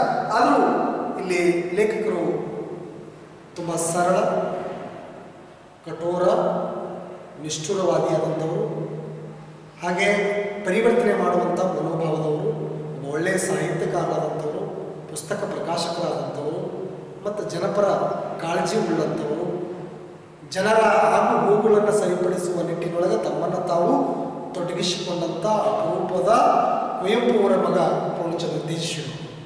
ಇಂಥ ಒಂದು ಸಂದರ್ಭದೊಳಗೆ ಇಲ್ಲಿ ಈ ಒಂದು ಯಾರಿಗೂ ಕೂಡ ಇಲ್ಲದ ಒಂದು ಕಾಳಜಿ ನನಗೇಕೆ ಅಂತೇಳಿ ಲೇಖಕರು ಅಲ್ಲಿ ಚಿಂತಿಸಿದೆ ಅಂತ ಹೇಳ್ತಾರೆ. ಆದರೂ ಕೂಡ ಆ ಪ್ರೆಸಿಡೆಂಟರ ಹತ್ತಿರ ಜಗಳ ಮಾಡಲು ಮಾನಸಿಕವಾಗಿ ಅಂದರೆ ಇಲ್ಲಿ ತಯಾರಾಗಿದ್ದರಿಂದ ಮಾನಸಿಕವಾಗಿ ಕೂಡ ನಾವು ಏನೇ ಕೆಲಸ ಮಾಡಬೇಕಾದರೂ ಕೂಡ ದೈಹಿಕವಾಗಿ ಮಾನಸಿಕವಾಗಿ ನಾವು ತುಂಬ ಗಟ್ಟಿ ಆಗಬೇಕಾಗ್ತದೆ. ಅಂದಾಗ ಮಾತ್ರ ಆ ಸಮಸ್ಯೆಗೆ ಪರಿಹಾರವನ್ನು ಕಂಡುಕೊಳ್ಳೋಕ್ಕೆ ಸಾಧ್ಯ ಆಗ್ತದೆ. ಅದಕ್ಕೆ ಪೂರ್ವ ತಯಾರಿ ಮಾಡಿಕೊಂಡಾಗ ಮಾತ್ರ ಏನೆಲ್ಲ ಆಗುಗಳಿಗೆ ಬದಲಾವಣೆಯನ್ನು ಕಂಡುಕೊಳ್ಳೋಕ್ಕಲ್ಲಿ ಸಾಧ್ಯ ಆಗ್ತದೆ. ಹಾಗೆ ಇಲ್ಲಿ ಲೇಖಕರು ಕೂಡ ಅಂದರೆ ಆ ಪ್ರೆಸಿಡೆಂಟರ ಹತ್ತಿರ ಜಗಳ ಮಾಡಲಿಕ್ಕೆ ಮಾನಸಿಕವಾಗಿ ತಯಾರಾಗಿದ್ದರಿಂದ ನನ್ನ ಕೋಪಕ್ಕೊಂದು ಹೊರದಾರಿ ಅಲ್ಲಿ ತೋರಿಸಲೇಬೇಕೆಂದು ದೃಢ ಮನಸ್ಸಿನಲ್ಲಿ ಮುನ್ಸಿಪಾಲ್ಟಿ ಆಫೀಸ್ನಂತ ಲೇಖಕರು ಸಾಗಿರುವುದನ್ನು ಕಾಣ್ತೀವಿ. ಒಟ್ಟಾರೆ ಅಲ್ಲಿ ಕೇಂದ್ರ ಸರ್ಕಾರದ ಪೋಸ್ಟ್ಮ್ಯಾನ್ ಆಗಿರುವಂಥ ಯಾರು ಜಬ್ಬಾರ್, ಆತ ಕೇವಲ 60 ರೂಪಾಯಿ ಅವನಿಗೆ ಸಂಬಳ ಇರ್ತದೆ ತಿಂಗಳಿಗೆ. ಹೀಗಾಗಿ ಅದರ ಕೆಲಸದ ಜೊತೆಗೆ ತನ್ನ ಕುಟುಂಬವನ್ನು ಸಾಗಿಸಬೇಕಾದಾಗ ಹಲವಾರು ಕೆಲಸಗಳನ್ನು, ಮ್ಯಾಗ್ಜಿನ್ಗಳನ್ನು, ಬೇರೆ ಬೇರೆ ಕೆಲಸಗಳನ್ನ ಮಾಡಿ ತನ್ನ ಕುಟುಂಬವನ್ನು ಸಾಗಿಸ್ತಾ ಇದ್ದರು. ಹೀಗಾಗಿ ಆ ಪೋಸ್ಟ್ ಕೊಡುವಂಥ ಸಂದರ್ಭದಾಗ, ಮ್ಯಾಗ್ಜಿನ್ ಕೊಡುವಂಥ ಸಂದರ್ಭದಾಗ ಅಲ್ಲಿ ಬೀದಿಯಲ್ಲೆಲ್ಲ ಕಂತ್ರಿ ನಾಯಿಗಳು ಕಚ್ಚಿವೆ ಅಂತ ಹೇಳ್ತಾರೆ. ಅಂಥ ಒಂದು ಸಂದರ್ಭದೊಳಗೆ ಅಲ್ಲಿ ಬೇರೆ ಎಲ್ಲಿಯೂ ಕೂಡ ಔಷಧ ಸಿಗಲಾರಂಥ ಸಂದರ್ಭದೊಳಗೆ ಅಲ್ಲಿ ವೆಟರ್ನರಿ ಸ್ಟಾಕ್ಮನ್ ಬಳಿ, ಪುಟ್ಟಯ್ಯನ ಬಳಿಗೆ ಹೋಗಿ ಆ ಒಂದು ಔಷಧಿಯನ್ನು ಕೇಳಲಿಕ್ಕೆ ಸಾಕುವಂಥದ್ದು. ಇಂಥ ಒಂದು ಸಂದರ್ಭದೊಳಗೆ ಅಲ್ಲಿ ಜಬ್ಬಾರ, ಪುಟ್ಟಯ್ಯ, ಒಟ್ಟ ಕಂತ್ರಿ ನಾಯಿಗಳನ್ನು ಸರಿಪಡಿಸ್ಲಿಕ್ಕೆ ಎಲ್ಲರೂ ಮತ್ತೆ ಲೇಖಕರು ಕೂಡ ತಯಾರಿಯಾಗುವುದನ್ನು ಕಾಣ್ತೀವಿ. ಹಾಗೆ ಅಲ್ಲಿ ಅಂದ್ರೆ ಆ ಮುನ್ಸಿಪಾಲ್ಟಿ ಪ್ರೆಸಿಡೆಂಟ್ ಹತ್ತಿರ ಜಗಳ ಮಾಡಲಿಕ್ಕೆ ಮಾನಸಿಕವಾಗಿ ಅಲ್ಲಿ ಲೇಖಕರು ಕೂಡ ತಯಾರಾಗುವುದನ್ನು ಕಾಣ್ತೀವಿ. ಹೀಗಾಗಿ ದೃಢ ಮನಸ್ಸಿನಲ್ಲಿ ಆ ಮುನ್ಸಿಪಲ್ ಆಫೀಸಿನಂಥ ಲೇಖಕರು ಕೂಡ ಸಾಗಿರುವಂಥದ್ದು. ಮತ್ತು ಜಬ್ಬಾರ ಮತ್ತು ಅಲ್ಲಿ ಪುಟ್ಟಯ್ಯ, ಇಡೀ ಊರಾಗ ಕೇವಲ 3 ಮಂದಿ ಸಮಸ್ಯೆ ಅಷ್ಟೇ ಅಲ್ಲ, ಎಲ್ರಿಗೂ ಸಮಸ್ಯೆ ಆಗುವಂಥದ್ದು. ಸಮಸ್ಯೆಗೆ ಪರಿಹಾರವನ್ನು ಕಂಡುಕೊಂಡಾಗ ಮಾತ್ರ ಬದಲಾವಣೆ ಕಂಡುಕೊಳ್ಳಕ್ಕೆ ಸಾಧ್ಯ ಇದೆ. ಹೀಗಾಗಿ ಅಲ್ಲಿ ಬದಲಾವಣೆ ಮಾಡೋರು ಎಲ್ಲರೂ ಇರೋದಿಲ್ಲ, ಕೇವಲ ಒಬ್ಬೊಬ್ಬರು ಮಾತ್ರ ಅಲ್ಲಿ ಕಾಳಜಿ ವಹಿಸುವಂಥವ್ರು ಇರ್ತಾರೆ. ಅಂಥದ್ರೊಳಗೆ ಅಲ್ಲಿ ಪೂರ್ಣಚಂದ್ರ ತೇಜಸ್ವಿ ಆಗಿರ್ಬೋದು, ಕಳಕಳಿ ಇದ್ದವರು, ಕಾಳಜಿ ಇದ್ದವರು ಮಾತ್ರ ಈ ಸಮಾಜವನ್ನು ಪರಿವರ್ತನೆ ಮಾಡಲಿಕ್ಕೆ ಸಾಧ್ಯ ಆಗ್ತದೆ. ಇಂಥ ಒಂದು ಸಂದರ್ಭದೊಳಗೆ ಅಧ್ಯಾಯ 5ರಲ್ಲಿ ನಮಗೆ ಇಷ್ಟೆಲ್ಲವೂ ಕೂಡ ಸನ್ನಿವೇಶಗಳು, ಸಂದರ್ಭಗಳು ನಮಗೆ ಅಲ್ಲಿ ಕಂಡು ಬರ್ತವೆ. ಹಾಗೆ ಇಲ್ಲಿ ನಿಮಗೆ ಅಧ್ಯಾಯ 6ರಲ್ಲಿ ಕೂಡ ಪ್ರಮುಖವಾಗಿ ಅಂದರೆ ಸಾಕಷ್ಟು ಆ ಒಂದು ಸನ್ನಿವೇಶಗಳನ್ನು ನಾವು ಈ ಒಂದು ಅಧ್ಯಾಯದೊಳಗೆ ಕಂಡುಕೊಳ್ತೀವಿ. ಇಲ್ಲಿ ನಮಗೆ ಅಧ್ಯಾಯ 6ರಲ್ಲಿ ಕೂಡ ಅಲ್ಲಿ ಒಳ್ಳೆಯ ಹೇಳ್ತೀರಿ, ನನಗೇನು ಈ ನಾಯಿಗಳನ್ನು ಕಂಡ್ರೆ ಪ್ರೀತಿನ ಸ್ವಾಮಿ ಅಂದರೆ ಅಲ್ಲಿ ಜಬ್ಬಾರ, ಪುಟ್ಟಯ್ಯ ಮತ್ತು ಲೇಖಕರು KP ಪೂರ್ಣಚಂದ್ರ ತೇಜಸ್ವಿ ಈ ಮೂರು ವರ್ಗರು ಕೂಡ ಏನಂದ್ರೆ ಮುನ್ಸಿಪಾಲ್ಟಿ ಅಧ್ಯಕ್ಷರುಗಳಿಗೆ ಸಾಗುವಂಥದ್ದು. ಒಳ್ಳೆ ಹೇಳ್ತೀರಿ. ನನಗೇನು ಈ ನಾಯಿಗಳನ್ನ ಕಂಡ್ರೆ ಪ್ರೀತಿನ ಸ್ವಾಮಿ. ಖುರಾನ್ ಪ್ರಕಾರ ಈ ನಾಯಿಗಳು ನಮ್ಗೆ ಹಂದಿಗಳಿಗೆ ಸಮಾನ ಅಂತ ಹೇಳ್ತಾನೆ. ನಿಜವಾದ ಮುಸಲ್ಮಾನ್ ಆದವನು ನಾಯಿ ಮುಟ್ಟಿಸ್ಕೊಳ್ಳಲೇ ಕೂಡದು. ಅದು ಮುಟ್ಟಿಸ್ಕೊಂಡ್ರೆ ಮೈಗೆಲ್ಲ ಕೆಮ್ಮಣ್ಣು ಹಚ್ಕೊಂಡು ಸ್ನಾನ ಮಾಡಬೇಕಂತೆ. ಅಂಥದ್ರಲ್ಲಿ ನಾನು ಈ ನಾಯಿಗಳನ್ನು ಸಾಕಿಕೊಂಡಿದ್ದೀನಿ ಅಂತಿರಲ್ಲ, ಅವನ್ನೆಲ್ಲ ಇಲ್ಲಿ ಎರಾಡಿಕೇಟ್ ಅಂದರೆ ನಿರ್ಮೂಲನೆ ಮಾಡೋದಕ್ಕೆ ಇಲ್ಲಿ ನಾವು ಕೈಲಾದದ್ದೆಲ್ಲ ಏನಾದ್ರೆ ಮಾಡಿದ್ದೇವೆ ಅಂತ ಹೇಳ್ತಾರೆ ಮುನ್ಸಿಪಾಲ್ಟಿ ಅಧ್ಯಕ್ಷ ಖಾನ್ ಸಾಬ. ಇಲ್ಲಿ ಅವಕ್ಕೆ ಶೂಟ್ ಮಾಡಿಸಿದ್ದೇನೆ, ಪಾಯ್ಸನ್ ತರಿಸಿ ಹಾಕಿಸಿದ್ದೇನೆ. ಒಬ್ಬ ಮುನ್ಸಿಪಲ್ ಪ್ರೆಸಿಡೆಂಟ್ ಆದವನು ಇನ್ನೇನು ಮಾಡ್ಬೋದು ಹೇಳ್ರಿ ಅಂತೇಳಿ ಲೇಖಕರಿಗೆ ಆ ಅಧ್ಯಕ್ಷ ಅಂತಾನ. ಈ ಸಾರಿ ನಾವು ತರಿಸಿದ ಡಾಗ್ ಆ ನಾಯಿ ಔಷಧ ಪಾಯ್ಸನ್ ಔಷಧ ಪಾಯ್ಸನ್ ಅಷ್ಟೊಂದು ಎಫೆಕ್ಟಿವ್ ಆದ ಹಾಗೆ ಕಾಣಲಿಲ್ಲ. ಅದೇನೋ ಅದನ್ನು ಕಲಬೆರಕೆ ಮಾಡ್ತಾರೋ ಏನೋ. ಆದರೂ ಈ ವರ್ಷ 200-300 ನಾಯಿಗಳಾದರೂ ಸಾಯಿಸಿದ್ದೇವೆ ನೋಡಿ. ಏನಪ್ಪ ಅಂದ್ರೆ ಅವು ಮುನ್ಸಿಪಾಲ್ಟಿ ಹದ್ದುಬಸ್ತಿನ ಒಳಗೆ ಇದ್ದರೆ ಮಾತ್ರ ನಾವು ಆ್ಯಕ್ಷನ್ ತಗೋಬೋದು ಎಂದು ಬಿಳಿಯ ಗಡ್ಡದ ಖಾನ್ ಸಾಬ್ರು ತಮ್ಮ ಗಡ್ಡ ಅದರ ಮ್ಯಾಗ ಕೈ ಎಳೆಯುತ್ತಾ ನಿಮಿಕೊಳ್ಳುತ್ತಾ ತಮ್ಮ ನಾಯಿ ಡಾಗ್ ಎರಾಡಿಕೇಶನ್ ಅಂದರೆ ನಿರ್ಮೂಲನ ಆ ಒಂದು ಪ್ರೋಗ್ರಾಮನ್ನು ಅಲ್ಲಿ ಮುನ್ಸಿಪಾಲ್ಟಿ ಅಧ್ಯಕ್ಷ ಲೇಖಕರ ಮುಂದೆ ಅಲ್ಲಿ ಆ ಒಂದು ವಿಷಯವನ್ನು ಆ ಪ್ರಸ್ತಾಪವನ್ನು ಎಲ್ಲ ವಿವರಿಸುವಂಥ ಒಂದು ಕೆಲಸವನ್ನು ಮಾಡ್ತಾರೆ, ನಿರ್ಮೂಲನೆ ಮಾಡಿರುವಂಥದ್ದು. ಇವೆಲ್ಲ ಮಾಹಿತಿಗಳು ಕೂಡ ಅಧ್ಯಾಯ 6ರಲ್ಲಿ ನಮಗೆ ಕಂಡು ಬರ್ತದೆ. ಒಟ್ಟಾರೆ ಜಬ್ಬಾರ ಮತ್ತು ಪುಟ್ಟಯ್ಯ ಮತ್ತು ಲೇಖಕರು ಎಲ್ಲರೂ ಕೂಡಿ ಆ ನಾಯಿಗಳನ್ನು, ಕತ್ರಿ ನಾಯಿಗಳನ್ನು, ಹುಚ್ಚು ನಾಯಿಗಳಂಥ ನಾಯಿಗಳನ್ನು ನಿರ್ಮೂಲನೆ ಮಾಡುವಂಥ ನಿಟ್ಟಿನೊಳಗೆ ಇವರೆಲ್ಲರೂ ಕೂಡ ಪೂರ್ವ ತಯಾರಿಯಾಗಿ ಆ ಖಾನ್ ಸಾಬ್ರ ಬಳಿಗೆ ಬಂದಂಥ ಸಂದರ್ಭದೊಳಗೆ ಅದಕ್ಕೆಲ್ಲ ಅಲ್ಲಿ ಆತನು ಕೂಡ ತನ್ನ ವಿಚಾರವನ್ನು ಅಲ್ಲಿ ವ್ಯಕ್ತಪಡಿಸ್ತಾನೆ.